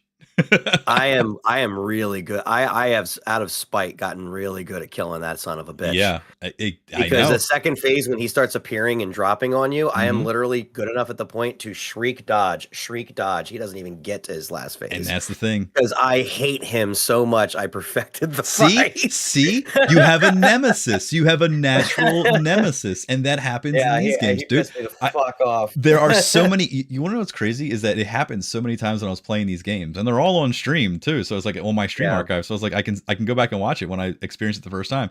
There are bosses where it's like, it no joke took me like 2 or 3 hours to try to beat them. But every single time I lost, I'm like, I figured something out. And then immediately after the boss is done, I'm like, I want to go again. I want to do it again. I want to fight the boss again because it becomes fun after a while. It's like, okay, dodge, wait for this attack, parry, dodge, roll, do this, stab, do this, wash, rinse, repeat, and you can do it. And I love that stuff. Yeah. I love that in Hollow Knight. I love that in the Souls games. I'm love that in all those. In Hollow Knight on my head right now, but yeah. Yeah, no, and that's the thing. That's what I love is I love that level of challenge because again, we're those guys that grew up around that age of we understand what Nintendo hard was. And Nintendo hard can sometimes be broken. Or it can also be just the difficulty level is so high and you only have this one game that your parents rented from the local video game store. And my brother made me break the controller on his face because he paused when I was jumping over a gap because the game doesn't know how to fucking continue. Yeah, this is the thing. That's kind of what that comes to. These games like Hollow Knight, Dark Souls, all this kind of stuff, they remind me of that old Nintendo era of games are supposed to be challenging and a little bit, cryptic with how they tell you things. Because do you remember back in the day when you first figured out, like, I don't know, that if you use a candle on a bush in the first Zelda game, it reveals a staircase that gets you to the next castle? Did you find I spent how long? Did you find that on your own, or did someone tell you that? Nowadays, fire by accident because I was trying to kill an enemy and it went by it and and I'm like, oh, that's a thing. And so I really now I feel start like lighting every bush on fire and I feel stupid until I find the next one. Just like how they say, if you so in our modern society, because we are bombarded by cell phones and internet and all this kind of stuff for so long, they do recommend for your mental health to go camping once a year for like a week, just to kind of reset your brain. It's the same thing that I experience when I play something like Elden Ring.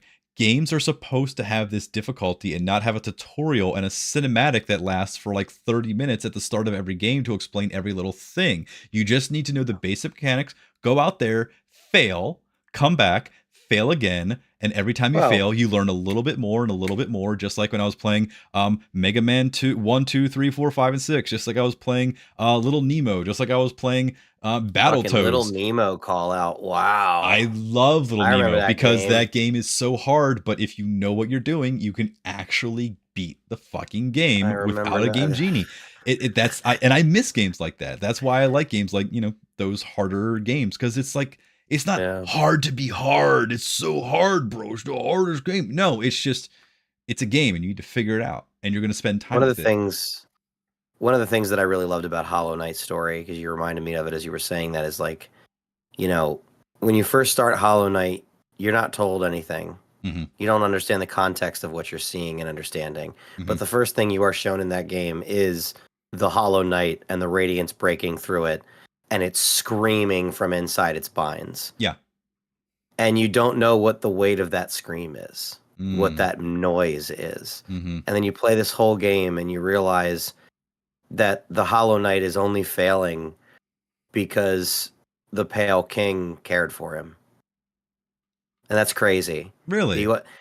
It's been a while since I've been freshed up on the lore. I used to be really into the lore, it. just to give you an idea of why the premise of the game is happening at all. And we can talk spoilers here. We've both beaten it. If anyone's listening, This is one of my favorite things about the way the story happened for me, is you get all three of the you basically get in, there's the Black Egg Temple, and long story short, with all the different pieces that are in place, Hollow Nest is a fraction of its former self. The Pale King was a worm, a great worm, and that's why you find the shell of this crazy worm in a couple different places. And that's what's actually in the Abyss when you get the King Seal. That's where you get it from. Okay, I remember that. Or that's where you access it. And he turned himself into one of the bugs because basically he freed all of the peoples, offered an opportunity of freedom to all of the different bug peoples of Hollow Knight and Hollow Nest. He offered them free thinking. He offered them free choice, free will, your own thoughts. Clearly, we all want you under our wings, but we're going to let you have fucking autonomy and free thought. The Radiance is the infection. It is where the moths came from. Yeah. And all of that. Long story short, it's ironic that the good guys in this story are the darkness and the abyss. And the Radiance is essentially, for Halo fans out there, a grave mind. Yeah. Where it's you don't have will, you're just part of the unit. So that was kind of that's what the story really is. It's free will, and you're brought in because you're not told this, but the Hollow Knight was a perfect vessel created by the Pale King, who was basically having sex with the White Lady, that big crazy tree white thing that you find, and making vessel after vessel after vessel, and all of them are discarded in the Abyss. That's why you see all of those shades and shit down there. And they were trying to make the perfect vessel to contain the Radiance forever. The problem is the Pale King cared for it. So they developed a bond, and that bond forged its weakness, which allowed the Radiance to start to crack through. So if you just beat the game by getting the 3 teachers and getting into the Black Egg Temple and just killing the Hollow Knight, you just take his place. Because you've done nothing to stop the Radiance. The Radiance must be contained, and it's essentially Final Fantasy X's fucking goddamn plot point where to defeat sin, you must become sin. You know what I mean? It is literally that. And that's the first ending, the bad ending. If you do, I can't remember exactly which pinpoints and which items and whatever, but the next ending is that Hornet joins you. And she ends up becoming trapped in there and becomes a dreamer, and you become the Hollow. It's still a bad ending. The next one, if you go to the Abyss, like you talked about, you end up fighting the Hollow Knight, and she jumps in and says her famous "Get good," and you dream nail the Hollow Knight, go inside of it, and directly face the Radiance. That is the actual, real ending of the game. The one I haven't beaten, the final ending, is after you take the flower from the Grey Mourner to the resting site of her beloved, and beat the game through Godhome. You get the true actual ending, but it's a super version of the Radiance that you have to. I have not even fucking faced Absolute Radiance yet. I cannot believe how much of this game I forgot. No, it's a beautiful fucking game. I love that game. Hornet is the perfect protagonist for a possible sequel, just because she is the daughter of the Pale King and of Hera, who came from Deep Nest, because we all love fucking Deep Nest with those goddamn spiders. And that's why she's kind of the protector, because she was, Yeah.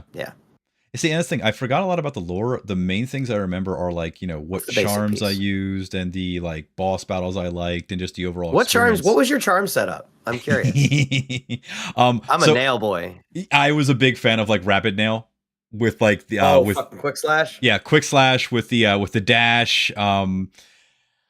Oh god, yeah, the dash that hurts people when you go through it. Shadow dash, Shadow dash. or whatever the fuck it's called. Yeah, there's a couple other ones that I used. I also like experimenting with some shit. And I don't know. Whenever I got Do into you like ever lose the flukes? the flukes. Wait, what's the flukes? It changes your spell into throwing a bunch of small black flukes. It turns your Oh, gun shot into like a shotgun blast that's short I range, yes, but it actually I deals did more use that for a little bit. damage. I was stuck It's on hard. I was stuck on Coliseum of Fools, and I was just starting to like just Oh mess with god. different builds just to have fun Yeah. with it. That There's was the also first blockade where I lost like yeah, 6 times. there was a couple Yeah. times where what I did was just completely Janji armor up and just kind of like walk through the whole game, just be like, I'm just exploring, leave me alone, and just kind That's of how keep I going. started beating Pantheons, was the Mhm. lifeblood, the extra 2 Yeah. health, because some of those fucking bosses at the end of those gauntlets can do much more double damage attacks, and it's like I kind Mhm. of need to take a hit or 2 extra sometimes, Yeah. Like I like was just to always a get through fan it. of like the quicker slash instead of the longer. Just like quick and get in, get out kind of thing, because it's more about maneuverability. For me, it was about maneuverability. It was jump, dash, pogo, quick, get the fuck out. And also I always it was always a double-edged sword for me to either use the quick heal or not use the quick heal and free up the charm slot, because my strategy is always, if I'm getting hit, I'm doing a bad job. So why would I need to occupy a Yeah. spell slot with something As I where I got could better in the game, yeah, that's exactly how I was using the crutch of yeah, the stalwart shell, which opens up, it extends your invincibility window yeah. after you take damage, and the quick focus, and I've never used either of them Yeah, ever again after why I would got I better at the weigh game. myself down with air conditioning when I can just roll down the windows and go faster? That's kind of Pretty how much. that was my logic with it. I don't need a car if I can teleport. Dude, I'm telling you, Um, like I have a big place in my heart for Hollow Knight, and it's weird that I haven't really like sat down and played it for a while. It's kind of funny that like, my son does play it, but he likes other games oh, right now. cool. But I was I told you about this, where it's like, when he was born, I was holding him a lot and rocking him while I was fighting Nightmare Grim. So it's kind of like I was like, yeah, I got really good with like shh. I would love, I probably need a little bit of a break, but like whenever, I think Hollow Knight's going to be the game that I always remember fondly because of the way it played, Mhm, everything. But like the replayability is really high. It's a fun game to speed run. I play Super Metroid every few years anyway, mhm. and this is the game now. Yeah. But more so than that, like I actually really love the things you can do with Hollow Knight. Oh yeah. It's very Like versatile. the speed running, the modding, like the way we Mhm, can play that together now. Like we figured out multiplayer mods. So like I want to set up, and we have to work this out with a friend of mine. mhm. Excuse me. I apologize. But it would be really fun to have a speedrunning competition. To be I like, hey, So I can don't we think beat I this can game do that anytime uh, soon. I'm going to tell you now. in 3 hours or less? Can we beat it in a stream or less and Now see you're who talking about like wins? wait, a co-op speedrun? To where we all play the same seed and we can turn on or off PvP if we want to, so we could be real assholes or just choose to not interact with each other. You can turn on pogo only to help each other, to where you don't hurt each other. Or we could Ah. just have all of us play the same seed where we can see each other, we'd have our own sets of enemies, and it would be who can beat the game first. Let me ask you this about Pogo on oh my gosh, what the hell's the term? I'm drawing a blank. Friendly fire Pogo. Yes. Does that affect your jump radius and height when someone does that to you? Does it? You can get boosts, yes. No. I'm saying like how in Mario, like Mario Wii and 3D World, if you have Mario jump on Luigi's head and Luigi's in mid jump, he does take a little bit of a hit to his height when he is in the middle of a jump. If you know what I'm talking about. Like for example, okay, Okay. I'm jumping and this is my normal jump. I go woo. But if you pogo off me, I'm like woo, and I kind of take a little bit more of a hit than going and landing where my trajectory would have been. Yeah, you do. Okay. But like I was playing with my friend and there's a skip that we did. I think it's at the top. Fuck it, you won't remember. I don't think even if I do remember. But it was like a jump that you had to make where you had to climb up an area out of the ancient bays, and I think to try to get up to the resting grounds. Mhm. And you can't jump it without a double jump. So he's like, "Hey, I'll stay on the bottom. You jump off the wall and just pogo off of me." And I literally just got the extra little bit to go, and he just fell That's to get awesome. me into the area. Because then I unlocked it, and he stagged up. So I would be interested in playing the co-op Elden. I'm not co-op. Well, there's co-op Elden Ring, but no co-op Hollow Knight with you, it'd be because fun. going all the way through that sounds like a really fun Just to beat the time. game together, we could play it like that, easy. Yeah, Very just like, I simple. mean, yeah, just the finish line is beating the game. Who cares how we do it? Just kind of do it. That'd be fun. I could be down with that. Yeah, I would do that. yeah. And if you want it to be really spicy, we can turn on all the randomizers. That is also another fun time. I think that would be good too. Enemies included. I do like stuff like that. You know, God, that's Dude, the last time I did a randomizer, I fought the fucking pure vessel in the fucking opening hallway. He only had 4 hit bars. It was shorter, but I got around his ass. Wow. I was like, why is this shooting? Because you're just sitting there and like, you know those things that he'll shoot out of those daggers? You'll just see a dagger go pew. And I'm like, where the fuck? It's like he's like a door over and just shooting them wildly. Jesus, I ran into 2 pure vessels and a Nightmare King Grim in a small hallway in Green Path. That sucked.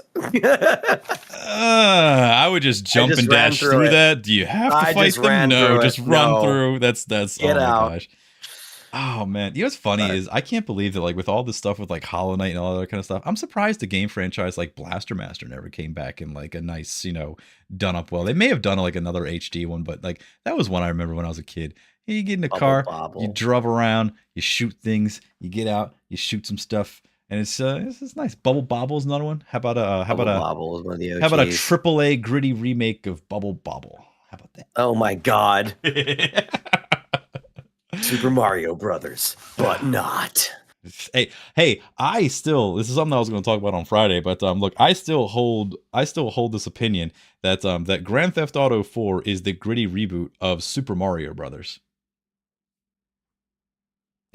I have no stake in this game, nor do I have an opinion to give. I don't think I've...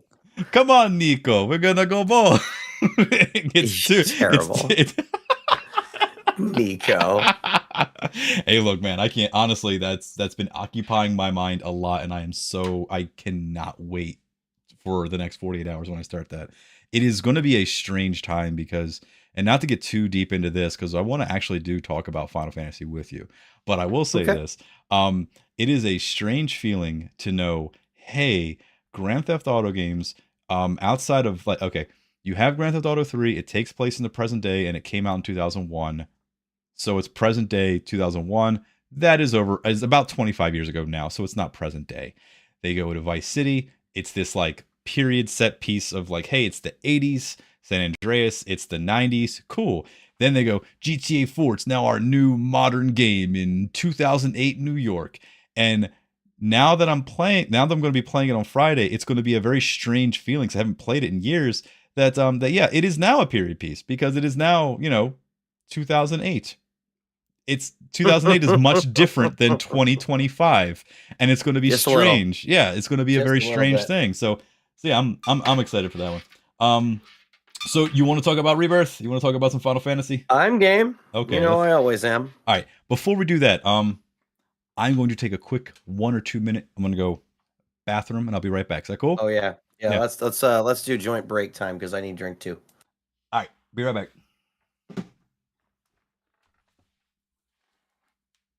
All right. I will BRB on mine and run an ad, because why the fuck?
I'm back.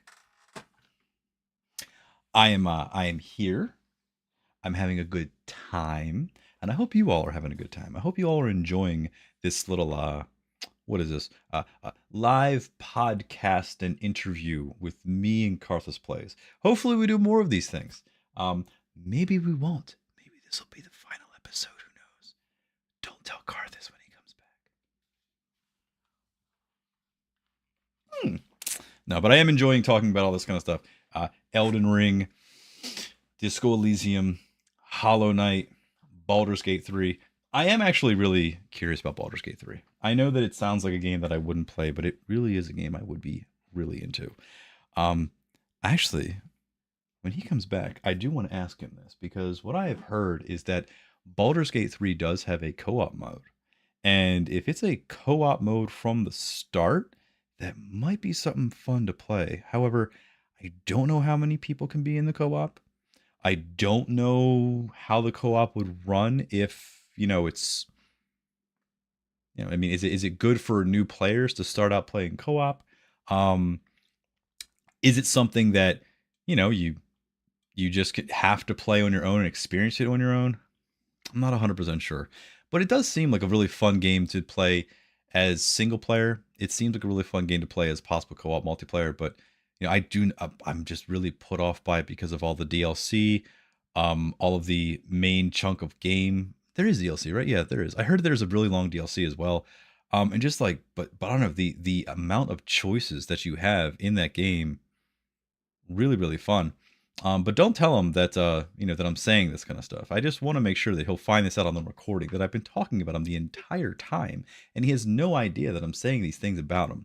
But I do appreciate him, and he's a good guy, I guess. But maybe not right now. Maybe he's a total piece of shit, and then he gets his phone. Just till I put that right then there. Just waited. He waited just till I put the fucking ear right in there. I was talking about Baldur's Gate 3 a bit. And how I wanted to ask you this before we get into Final Fantasy. Sure. I heard that Baldur's Gate 3 has a co-op mode. What do you mean? So that two people can play at the same time. You could do more than that. Okay. Yes. Okay. So let me ask you this. There's also mods. I know there's mods. That let you play with even more people. Okay. Here's what I'm going to ask you. As someone who is a single player advocate, always, I'm like, hey man, single player games, all this kind of good. Is it a good idea to play this game as co-op first time? Does it make it more fun, or is it something that I should be experiencing first time as just myself? Or is co-op something where you can just jump in anytime and it doesn't matter? So the way I did it is I played one whole playthrough solo, which I think is the best way to start. Okay. And about once I got into my second solo playthrough, which I didn't finish. Okay. I'm at the end of it, but I didn't finish it. My friends and I that I talked about, the two people that I said we'd had vastly different experiences, the three of us started a playthrough. We finished it actually on my stream 2 weeks ago. Finally, because there's a patch coming out. We're going to get some new character classes. We found 2 or 3 mods that add a bunch of more difficult encounters, and we're going to play the game on honor mode, which is permadeath. We die, we're done. So we're going to do a stream, I think, with that. That sounds fun. At least when we have the opportunity. Yeah. And my friend and roommate, who has been on my stream a couple times, Cassadane, he's going to be the one who pretty much helms this. Okay. Because he has 100% of the game and beaten that mode by himself already. So, when it comes to game knowledge, the dude fucking knows more than, much more than me. He could tell you, oh, yeah, that house in this town is where you talk to this person that connects back to that story. And I'm like, this is why you're going to play the Necromancer Cleric. You know where to find all that shit. I'm going to play a wizard who can fucking battle with a sword. So, what's up, Zote? How you doing? So let me ask, what's up, Zote? Okay, so when it comes to Baldur's Gate 3, let me ask you this then. Sure. Is it longer than Rebirth? I don't think so. Okay. That's fair. If you're comparable-ish. No, if you're unsure, that's okay. Pacing thing. It's a personal pacing thing, because I think you can beat Baldur's Gate in 40 hours or 200 hours. Okay. I don't think I can say the same about Rebirth. Okay. Because I just feel like you and I both agree that if you love Final Fantasy VII, there's just so much really good water to soak in, so to speak, throughout Rebirth. that I just don't think you're gonna rush through it on your first game. Okay. I think, you know what I mean? I do think that by hour 90, you really are kind of done with fucking Gears and Gambits is where I want to just choke the developers. But you know, we all have our points. Okay, that's fair. I am always at a toss up with these games because, as I said, I like to play the high charisma characters in these role playing games. You know, but also I know that there's a monk in this one because it's going on. I think it's what like D&D 3 It's rules or something like that. It's 5e. It's 5. Okay, yeah. So yeah, it's like monks are there. I love monks. I also love swords. I also love stealth. Monks are really fucking broken in this game. Oh, don't say broken. They can be so broken if you build them right because there's great items for monks in this game. I mean, monks are kind of not the traditional class. They are a hybrid class, and no matter if you do all the monk shit and then add 3 levels of a rogue thief, you get 2 bonus actions, so you just get to do your more shit more often. It's like fucking great. Okay, last question I'll ask about this, and we'll go over to Final Fantasy. Lore wise, because you know me, and I know you, I think, when it comes to how we play games. When it comes to lore perspective, are there any classes or races in the game that if you choose them, you'll have an overall better time, or something that's like, because the only thing about a monk is that, like, don't get me wrong, I love monks, I love Avatar, I love all the cool shit that monks can do, but it's always kind of world breaking that monks exist in any continuity that they're in when it's swords and sorcery and magic. It's like, hey, here's Game of Thrones, and then here's this dude doing like kung fu shit. So I understand that even though my favorite class is like that, I still like to play them, but I don't like it when it's kind of broken in that aspect, if that makes sense. You know what I mean? Let me say this. I think I'm giving the wrong impression with the combat with the same thing of broken. You have to fully understand a game's mechanics before you can break it. So when I say that my friend can break a monk, I mean he knows the exact 6 items that make everything so stupid for a monk. Yeah. But as far as like the concept of using a monk in fantasy, in Dungeons and Dragons, I don't see any of the 12 main classes that you get in this game as a problem because all of them are in D&D. This game does a great job of representing D&D. It does not do a perfect job. I didn't want to do that on audio. I've drank my coffee too fast. But no, it's more of a thing where like string of obscenities and it was horrible. Just so you guys know, yep, he had to, but it's okay. You know, we care about you. I think you think you're a paladin, and I think that you like charisma characters. I think you're destined to play a really fun warlock. I don't like magic characters. Oh no, that's what you don't know about warlocks. So warlocks are very much the customizable the Mr. Potato Head of characters. You can literally make them fucking anything, and they only have 2 spell slots, so they're not magic heavy. You can actually pick things that accentuate you. It's like kind of the perfect battle mage class, where you really are a melee fighter. But I always like necromancers and warlocks more than traditional magic. The assistance of magic rather than the reliance on it, because like. Just to give you a D&D mechanic that does translate into Baldur's Gate, you don't just get, like, spellcasting classes will get another spell slot or a higher spell level, the ability to pick spells, carry more spells. Obviously, every game does that. A warlock doesn't necessarily get exactly that treatment. They get a little bit of it, but every other level you get an invocation, which is like a permanent character feature, one of which could be spells. Hey, you may not have a lot of spell slots. You may not be able to cast a lot of them, but you have the best cantrip in the game, which is the 0 spell costing Eldritch Blast. Who doesn't like Eldritch Blast? Sure. But one of my favorite things is you could get something called the Mask of Many Faces, which is the ability to cast Disguise Self at will. And just, I'm a tiefling today. Okay. I'm, an elf. I'm whatever the fuck I want to be. And then go talk to NPCs and they don't know it's you. I like stuff like that. I do like playing one way to do it. If you want to be magic oriented, you can get mage armor for free and not need to carry armor. Okay. Like, it's just, there's a lot of customization. There's a lot of getting your clothes for your Ken doll. I mean, I'm already sold on Baldur's Gate 3. It's just where to fit it in on the stream. That's all. It kind of gets I'm just telling you, Ari, thank you so much for a 30 stream watch streak. Thank you so much there, Ari. Much Very appreciated. awesome. Glad to see you got that back. I think it's a wonderful game, a wonderful experience. games that wrap me up right away with an amazing opening sequence. Remake, in my opinion, Final Fantasy VII Original has the best level 1 of all time. Music, execution, story, not giving you a little bit and it kind of cones you out. It's perfect. Yeah, Remake's really good with that, yeah. I think Baldur's Gate 3 is one that's up there with it. It's crazy what they fucking do in the beginning sequence of that goddamn game. You pass through multiple fucking portals in multiple fucking worlds on a structure that I will not describe. It's more fun to just experience. Okay, I will. But it's a great wild ride, and it tells you it tells you what you're in for. Okay, I'm down. Larian games, though, I will tell you, give you so much option. Larian is the developer of Baldur's Gate 3. They did Divinity Original Sin 2 before that, and some others before that too. And I don't know what they're working on now.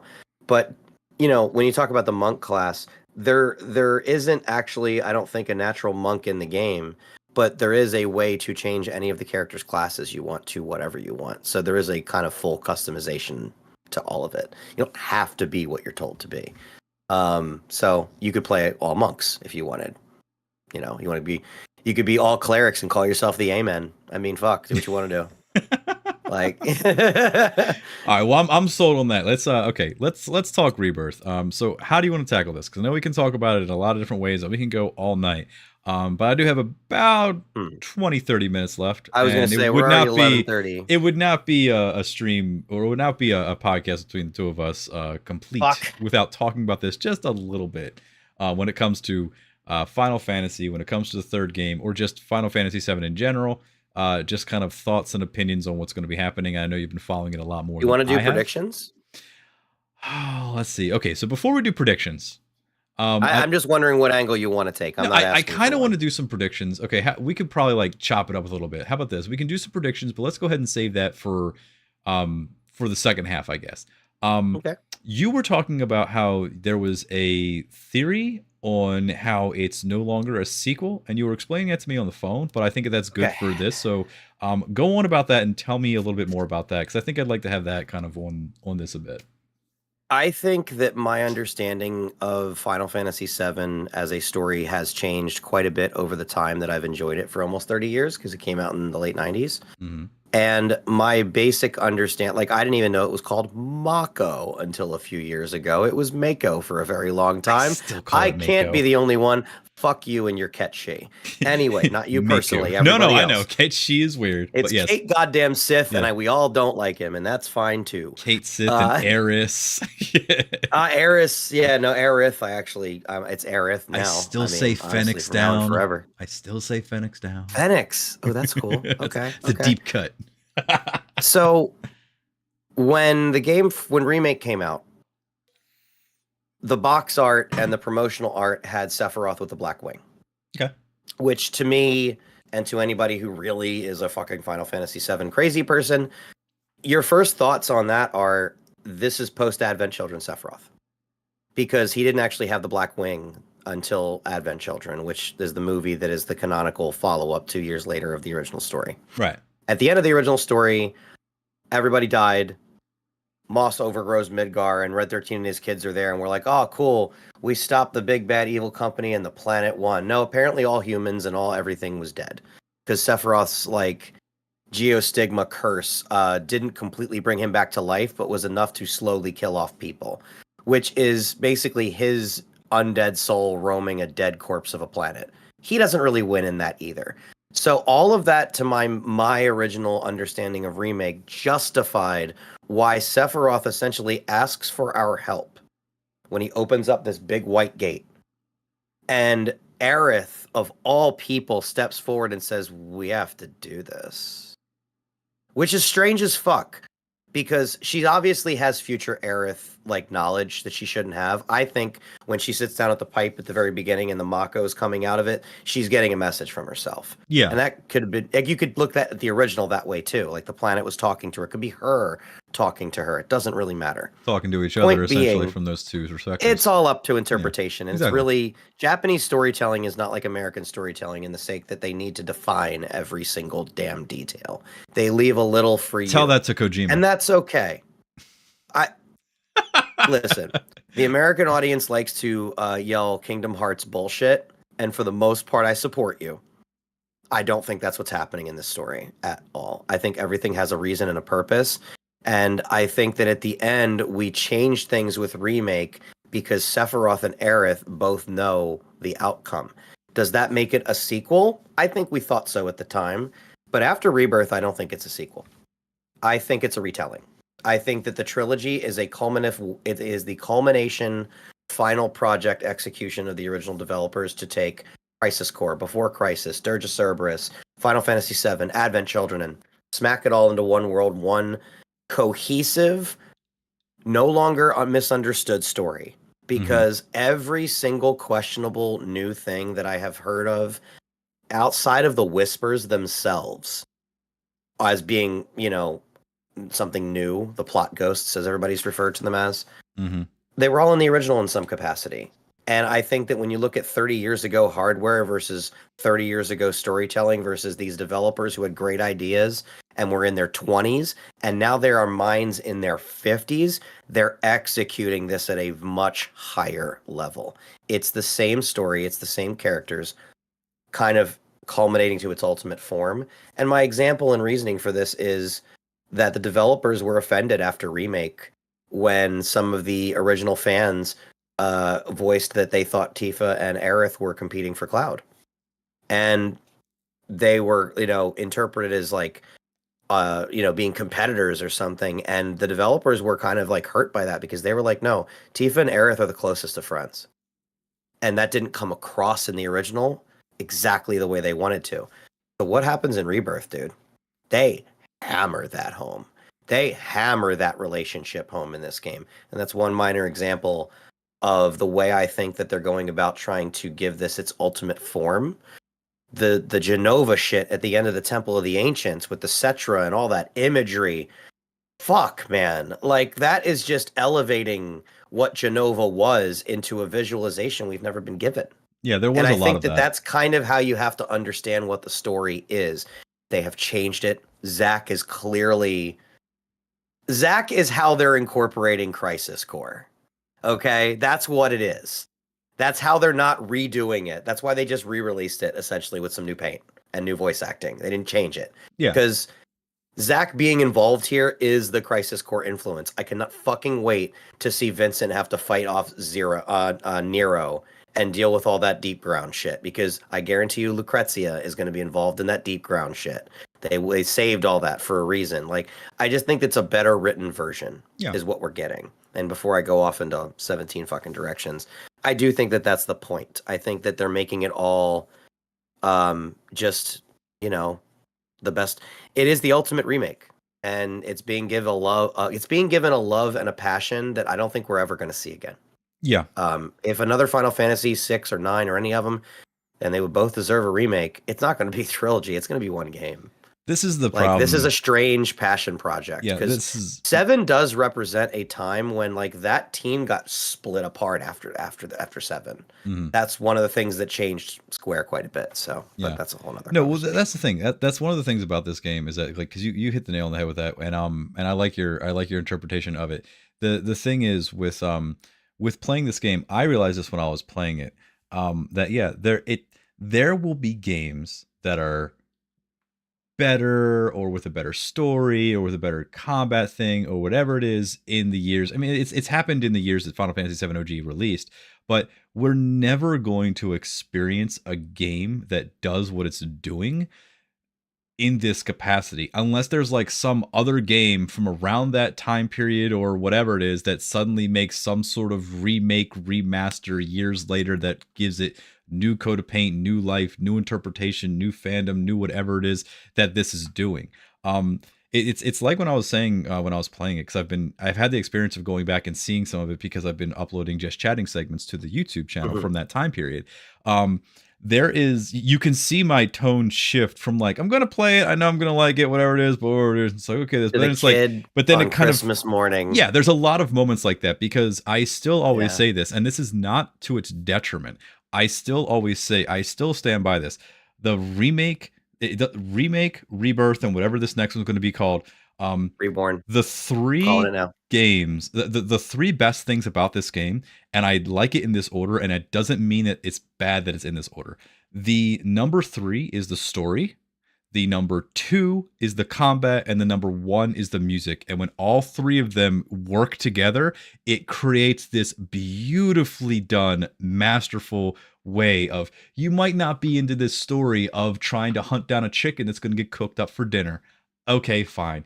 You might not like this version of anxious heart right here because it's a little more uppity and it's not how it's supposed to sound. You might not like this one fight against this really stupid dragon thing. Okay, but when you're fighting Airbuster, the first time you have Yeah. Cloud, Barrett, and Tifa all together for the first time, and it's playing Fight Harder and all that stuff, and the music is informing you with like a 3-phase crescendo of, this is what you're used to. Now the music in the middle, the music in the middle is kind of different, but it's kind of telling you through the music that it's gonna be okay. And then the third is this fully realized version of what the original is, but this much better version with the choir and stuff like that. That happens so much. And when that's happening and you're doing the combat and you're switching to like Bear going like, come on, and I got a damn blah, blah, blah. That is where the game excels. And I really feel sad saying this, but I really don't think we're going to experience something like that ever again, because it's like you have a dopamine nostalgia button in some of those fights of like, all right, I'm switching over to Barrett right now. I'm going to go ahead and tank this motherfucker. And oh shit, like, I know I can ramble and you can ramble, but it's just that first. Okay. I want to talk about that Airbuster fight and add something to what you're talking about, because you're getting right into my next thing that I want to bring up. I was going to talk about the Genova fight, but go ahead. Talk about the Airbuster fight. No, we can do that next. Yeah, go ahead. I was just in the other room about listening to Genova music with my roommate, and I was talking about that, but we'll talk about that in a second. Dork. The remake fight with Airbuster, for me, you and I have talked about this so much. We've played Mortal Kombat to that fucking song. Yeah, I love it. In the background because it's so goddamn good. That fight in the original was the first time we split your party. Yeah. In the middle of a fight. And there was a mechanic where if he was looking at you, he was 2 hits from dropping your ass. And if you didn't do the, you know what I mean? Like, that was just this really, it was like the first major check in the game where it was like, this fight could drop you. And in Remake, the first time, because you got there before I did, I think. And I remember you telling me that fight's going to be great. Yeah. And when that music swells into part 3 and it literally, like, you hear the choir come in and go, hey, that is the moment when the fucking Airbusters zoomed in and got really close, and I hit all 3 limit breaks to end the fight.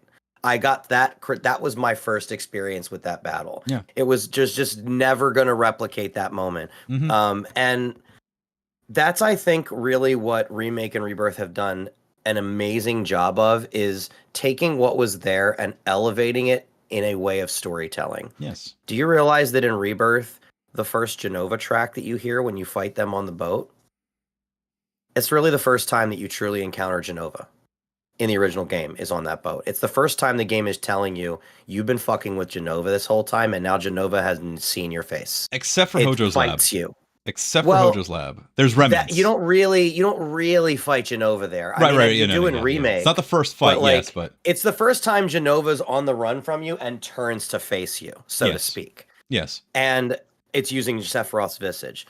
That music in Rebirth, why does it swell in this chaotic kind of crazy way, and then a bunch of children's voices, like a choir, start to rise and go, hey, hey, hey? That's creepy as shit. Yeah. And it's telling you who Genova is, the liar, the deceiver. It's Pennywise, motherfucker. It's using children to get you. Yeah. Like, and that's just such beautiful storytelling. Yeah. And then they, in the second final one, the one you get right after Aerith, they incorporated Aerith's theme. I know they touched on that. And that shit fucking breaks me. It's so beautiful. Yeah. And just to give a quick synopsis of what I was gonna just jot on, and I'll shut up for a minute. No, you're fine. Remake's music and Remake's game is meant to represent Midgar. The first part of the game, the part that you're playing the game and you think, oh, okay, it's cool, we're going to take down the corporate kind of thing, all right, whatever. And then you get out of that and you open up and you realize you're only on one little town in a big world, and the music swells and it's this feeling of wonder.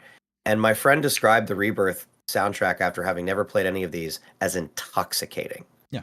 And I would agree entirely, because you're supposed to get lost in the wonder of the world. That's why the music just takes off in so many wonderful directions. I am And still I think shocked that Remake and not more Rebirth people that aren't fans really of this aren't represent talking their about parts it. of the games better. Yeah. Because like that's Rebirth on purpose in the promotional material shows you them opening those doors out of calm and just seeing the grasslands. Mm-hmm. It's one of the best moments in the game, and they hit those home runs really often for me. No, they really do, and I really enjoyed a lot of the music. And honestly, I mean, again, I don't want to I know we're like pressed for time here, but I'm just saying, like, I know when it comes to like the music, dude, there is so much to be talked about. I mean, dude, I could talk for a long time about like Corneo's Coliseum music. I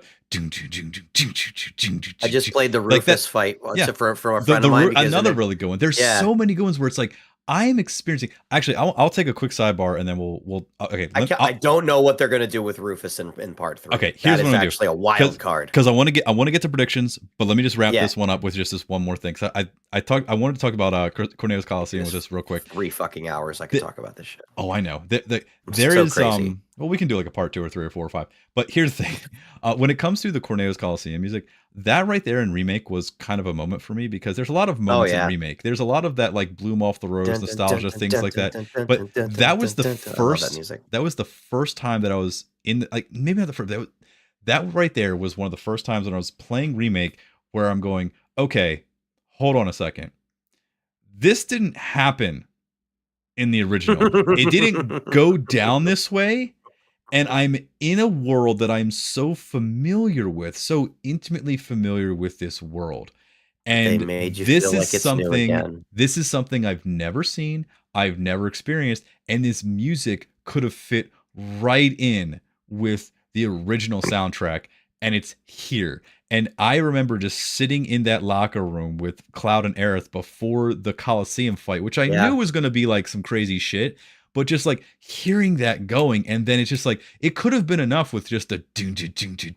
It could have been enough with that. Then it hits that sound, that synth, and it's like, holy shit, what the hell? It's like, it's so funny that you say that. My friend literally was playing, he's been listening to the soundtrack of Rebirth chronologically without playing the game, and he played me a Corneo track from the second game. Mm-hmm. And I just looked at him and I'm like, it's so weird that it's good, isn't it? And he's like, why does this fit in this soundtrack? But I love it. And I'm like, yes. Yeah. It's so weird. So I can talk more about it with you, but let's get into some predictions, because let's do some predictions for like 10, 15, and we'll call it a night. Sound good to you? Works for me. Okay, so you're saying that it's going to be Final Fantasy Reborn. I think it's going to be Reborn, because I think that Remake is telling us that we are going to remake the story, and it is actually kind of Sephiroth and Aerith, considering that we both agreed. Rebirth, I think, is Sephiroth succeeding in his plan at the end of the game by rebirthing all of the worlds into one so that he can suck all the power out, which is exactly what he does in the original, just way cooler. Mm-hmm. And I think Reborn is going to be Cloud. I think it is going to be putting Cloud back together, and I think Zack is going to have some kind of a really interesting part to play there. I almost wonder if Zack could join Tifa in the fucking... you mentioned that when we were talking on the phone, and I'll say that that is actually a theory I had, that Cloud has to somewhat self-sacrifice, because for all intents and purposes, are the two characters that I don't know what's going to happen to them. Cloud is like so fucked up by the time you meet him in the original, where he's like all been like mind fucked and whatever and blah blah blah and all this kind of stuff, that he kind of died as a kid in Nibelheim, essentially. It's this kind of like weird thing where he's like an amalgamation of different thoughts and minds, and he doesn't know what he is. So it would make sense for him thematically to just be like, let's just end this and then let's kind of have a peaceful thing. I do agree with the whole I think he's going to get his Advent Children moment first. I think he is going to come together in a grand triumph. He's going to have a big redemption thing. He has to. He's going to go off. Yeah, I think that this is going to be called Final Fantasy Write Off with a R, because they're going to recoup their losses from the horrible sales of Rebirth, and this is just keeping an IP alive because of tax reasons. Oh yeah. No, okay. I'm just fucking with you. No, but that's the thing. Like I agree with you on that take. That it's a Tifa Zack relationship. I'm not talking romantic. I'm talking just like those two together. They don't interact at all in Very the little. And when you think about who yeah. they are like the perfect matriarch, patriarch to restart the city of Edge, if they call it that again, or wherever after Midgar gets fucked, if they both live. I have a hard time believing Zack's going to live. But I think Zack can live if Cloud dies. And that's kind of what I think that the live stream might accept that balance.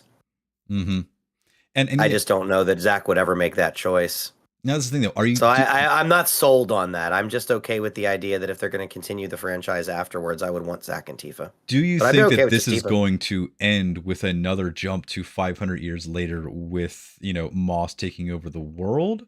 Like I don't think so. I don't think they could repeat it, but I think whatever they're doing, they're going to have more clarity because they have done a really good job of confusing us right now, and they did that on purpose. And I think that like I don't know how it's going to end. Picking the ending is actually impossible. I yeah. can predict the beginning of the game, I think, fairly interestingly, at least up to when the meteor is in the sky. Mm-hmm. I think there's a couple ways that can play out where we would cover every single track that we've missed so far. Because really, the only place we skipped was Rocket Town, right? That's the only thing that we Yeah. didn't get in Rebirth, right? Well, Was Rocket Wutai. Town. Rocket Town, Wutai. Wukai, Well, yeah. they said they were saving Wutai. Yeah. So I'm wondering. And Northern Because Crater you with do know who the Wutai double agent is. what about right? Bone Town? Oh, we'll get there. Such an important location is Bone You know Town. who the double agent for? Do you know who the double agent for Wutai is? The big actual double agent for Wutai. Was it the guy that died that came in with Yuffie and Insurgents? No. Who is it? No, the guy who's funding Wutai is Rufus. I could probably see that. Yeah. So I think there's going to be a complication early in the story where Rufus has to play like we're going to come capture you at the Northern Crater when you go after Sephiroth. I think that's going to happen still. But I think the way we get there starts with Rocket Town, because where are we at this point in the end of the story? We have a working plane. And Cloud is not all there, but it doesn't matter. The party is in a working plane. In Cloud's mind, I'm not sure that that's the truth. I think this story starts one of two ways. If what we saw is to be believed, we're in a plane, it would make sense that after all this bullshit, Sid's taking us home. He's going to go to Rocket Town first. We meet Shara, we get the full download, we get playable Sid at the beginning of the game. This all makes a lot of logistical sense, right? But what did they do with Rebirth? We all thought we were getting the fucking flashback, and they started the game with fucking Zack, right? There's no way we're going to predict it, in my opinion, that easily. I think the far more interesting thing to do is have Cloud leave. Have Cloud think he's with Aerith and go straight to the fucking Northern Crater, because that's exactly what Jenova and Sephiroth would want for him to do with the Black Materia. Go straight to the Northern Crater. And he is going to think he's with Aerith the whole time. And they're going to say, where the fuck is Cloud? And Sid will just take over with Tifa, because Tifa's in a wreck right now. Tifa did not speak for the rest of that ending after Aerith died. Right. Or died. The event. So what I think is a viable option is, what if Cloud just fucking takes off because he's so goddamn lost? So the party has to go to Rocket Town to essentially, like, maybe Shinra shows up and forces their hand. And they end up working their way through Icicle Inn, Northern Crater, and all that kind of backwards, almost. And they get picked up at Rocket Town maybe instead. I don't know. Like, I just feel like they're going to fuck with the logistics of this. Long story short, I think Reeve is going to be in contact, eavesdropping on Rufus, and figure him out. And I think he is going to then use Kyrie or use whatever fucking network he has to get to Zack, who I think is in the Sector 5 church right now in Midgar. They showed that at the end of the game. I think we're all in the same world. And I think Zack ends up going to Junon to break us out after they get arrested. I think that's how it all comes together when Cloud is gone. I like the idea of Cloud going off with Aerith because he's so broken, because that could be the way that they expedite the whole Cloud falling into the live stream thing. Yes. That's how they could actually like expedite the live stream thing when he falls into that, because they already kind of had that in the first game. The reunion's going to still happen, though. The reunion still has to happen. He has to give the Northern Crater, like, all that. And I think that the party might go to Rocket Town, lose track of him, and then take off straight to there. Yeah. Maybe they crash. So I'm sorry, I confused my two thoughts. My first thought was, what if the game starts where we're in the plane and they're going directly to the northern crater? Because why the fuck wouldn't they? They have a plane. Cloud says go north. We're going north. What if Shinra shows up immediately and the first sequence of the game is they shoot him down and he has to navigate to Rocket Town? Or they crash at the northern crater and have to, without the plane, walk their asses to Rocket Town, which very well might be on the northern area we haven't seen yet. Where can you imagine going through the Great Glacier backwards, then to Icicle Inn, and not do any snowboarding, and then walk to Rocket Town because Sid's leading us there because fuck, we need a vehicle. And Cloud's gone. What the fuck? I don't know what's going on. Like, that's kind of how I think they might start the game. And then it all culminates back where the story really is actually still on track. Yeah. We just kind of do it differently. Rocket Town does have to happen kind of early on, I think. I think Rocket Town happening early would be good. They could skip past Bone Village, but like Rocket Town coming in like early. I mean, dude, I've been waiting for the triumphant Sid music theme in Rebirth and the 30 different versions and variants they're going to have of that song. Waiting for him to smoke a cigarette. Yeah, and we need to have this thing. Are they going to do the huge materia thing too? Like, I wanted to see the huge materia. I really like that they're going to do. See, this is the thing though. We had so much padding. They showed you that it was in that weapon. We had so much necessary, some unnecessary padding in the first game because it's just Midgar, so you got to pad it out. I get that. I was able to forgive it, even though there were some sections where I'm like, giving you a world to care about when they just start to destroy it at the beginning of this next game. Rebirth had padding in the form of like mini games and other things, and I understand that, but I don't see how they're going to have any padding for the third game if they're trying to get all of the stuff and extra stuff to reach its conclusion. It's probably going to be a 150-hour game just based on just trying to get through all the story beats that they have. Maybe not 150. It's not as many as you think. It's not as many as you think after I replayed the original. I was actually kind of surprised how much we've actually gotten through. If you look at the story structure, Medial, Northern Crater, going back to Cosmo for the one reveal, I think. They're quick stops, though. When you think about all the places we go back to, we go to Cosmo to grab Bugenhagen to go to the. But to render these in a world that we want to walk around in, and then when it's all done, are we going to be able to walk around all of the land of Gaia, including Midgar? Like, are we? So. I hope this is going to be an insane game on I don't think we're PC. getting all Midgar. We're not getting all of Midgar. We never had all of Midgar after we left. Hell no. We're not going to go. We'll get pieces. No, I would be happy if I could run up to the gate and slam on the door and be like, "Fuck, I can't get back in," because that is actually how it happens in the original. Yeah, no, I'm fine with just pieces. I'm fine with just pieces of it. Really, I am. I'm fine with just pieces. I feel like when you really think about the content left in the game, most of it is revisiting the world that's there. But what we have to add to the world. Oh, and to add to the complication of what I was saying before, I do think Wutai gets involved because I think Wutai is going to have. I think Wutai is going to be what the raid on Midgar is at the end. I think Wutai shows up to support you. I'm fine with them combining certain things to make it. Why else could we parachute in and not get shot down immediately unless they're under full assault from fucking Wutai? Yeah, I'm fine with them. That's why we're going to do it. Like I'm fine with them, combining certain things for plot expedience or just kind of making things make a little bit more sense. Like how like Temple of the Ancients kind of just materializes. I'm okay with that. Or the thing with Fort Condor being like a what is it, a board game and stuff like that. I'm fine with these things. These are okay. We're already in like uncharted water, and if you want to have a true 1-for-1 experience, play the OG with mods, I guess. No, it's true because you can do a lot of that stuff. But like, I just think they're going to elevate things. I don't think they're going to take anything out. I don't think that they have to miss anything. But like after 16, love it, hate it, whatever. That Bahamut fight in 16. If we're on an airship and fighting, with our entire party, ultimate weapon in the air, and like Shinra's fucking trying to assist us and like they're knocking Shinra ships out of the air, I think it's going to be satisfying. Yeah. I don't know how big they're going to go. I think we're going to get crazy airship shit though. Well, it's only we only got to wait another 2, possibly 3 more years, and we'll find out. And hopefully I think it's definitely 2 years because it'll be the 30th anniversary and I don't think they're going to try to miss that. So well, hopefully they got all games pending by then, and I'll be able to give all of my attention to Reborn, Right Off, What is the next game you're going to play then? What are you talking about? Well, we talked about Cuphead, Lethal Company. You think we can do some Lethal Company soon? I'm definitely thinking about Lethal Company docket. My next stream, and this will be our wrap up because we're gonna have to cut it now. It's past midnight. But no, my next game GTA 4. We're going full all in, just like we did with San Andreas. We're going to be living in the world and doing our thing.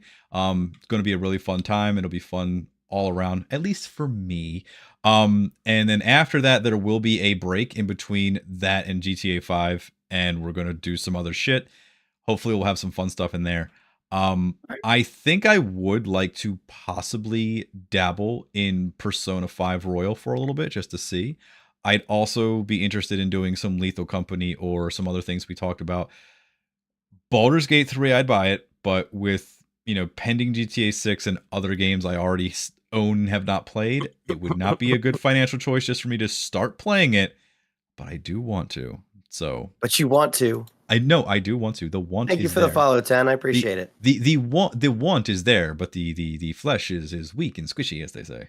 How about you? I am now but that a vessel. Now that you are now that you're not done with Hollow Knight, but you're kind of like you've climbed out of the pit and you're looking down where you came from. Yes. You're kind of there. Yes, I actually am. And you've been playing Play the Spire. What do you think your next big game is? Because I will say this, much like Elden Ring is my game for streaming, it is the game that I keep coming back to because it's the first game I started streaming. That is your game, Hollow Knight. Hollow Knight is your game that you first really, really played on stream. I think you played the entire thing on stream for the most part. I did. So yeah, part. that's. I mean, so you might have a tie for that. Who knows? Maybe tied to it. I definitely think Hollow Knight's going to be something I come back to over and over again. I am kind of looking for that next experience, but like you, I have a lot of things I want to play. I have never played the Stanley Parable. I've never played that either, but I've heard a lot of things about it. Yeah, I've seen I did want to make a personal request. If you are going to play Before Your Eyes, please tell me. Okay. I want to watch you play that. I will. I played it 4 years ago, and it was a very memorable 2 hours. So it's a one stream game. So I'm going to have to get a second camera. I may have to get a second camera. Yeah, you can play it with mouse clicks, but I know I missed whole scenes because I blinked, and I'm still mad. So it's when you blink, it's I know when you blink, it skips. Random skips. Well, I guess hang out for a bit. I'm going to go ahead and sign off and just kind of say things. If you got anything more to add before we sign off, we'll go ahead and cut it here. I appreciate you letting me come on and us having a conversation because I'm streaming too, but this is an unofficial podcast. What do they call it? Prothis or Karthakar, whichever one we do whenever our fusion hobby becomes a thing. We'll fix it in post. How about that? We'll fix it in post. But no, I appreciate you. I am Karthus Plays. If you want to check me out, I have a YouTube. I have a Discord. I'm new. Been doing it for 2 months. Just got affiliate and figuring my way through being a creator. You know what I mean? And just trying to be myself on here. And I appreciate you making it a little easier. Well, hey, man, stick around. I'll talk to you for a minute afterwards. Let me go ahead and just kind of say bye-bye to you and the Prolotron. And just and we're going to send the Prolotron back up. And we're going to go ahead and get out of here for tonight because it is late and I do have to work in the morning. But hey, if you guys did enjoy this content and you guys liked this little live podcast, we're going to go ahead and put it up on the YouTube channel. And speaking of the YouTube channel, if you like this kind of stuff, maybe you might like this video of when we were talking last time about Final Fantasy Rebirth. That was really fun. And it includes Pat Anthony Maryland, a sexy bald man with glasses. It's very nice to see him. Also, you can check out this playlist of me playing all of Final Fantasy Rebirth on stream. That was okay. It's pretty fun. Pretty mid. It was actually a great time. Alrighty, guys. Thanks for coming through. I'll see you guys next time. Take care. Bye-bye. Wash your asses, please.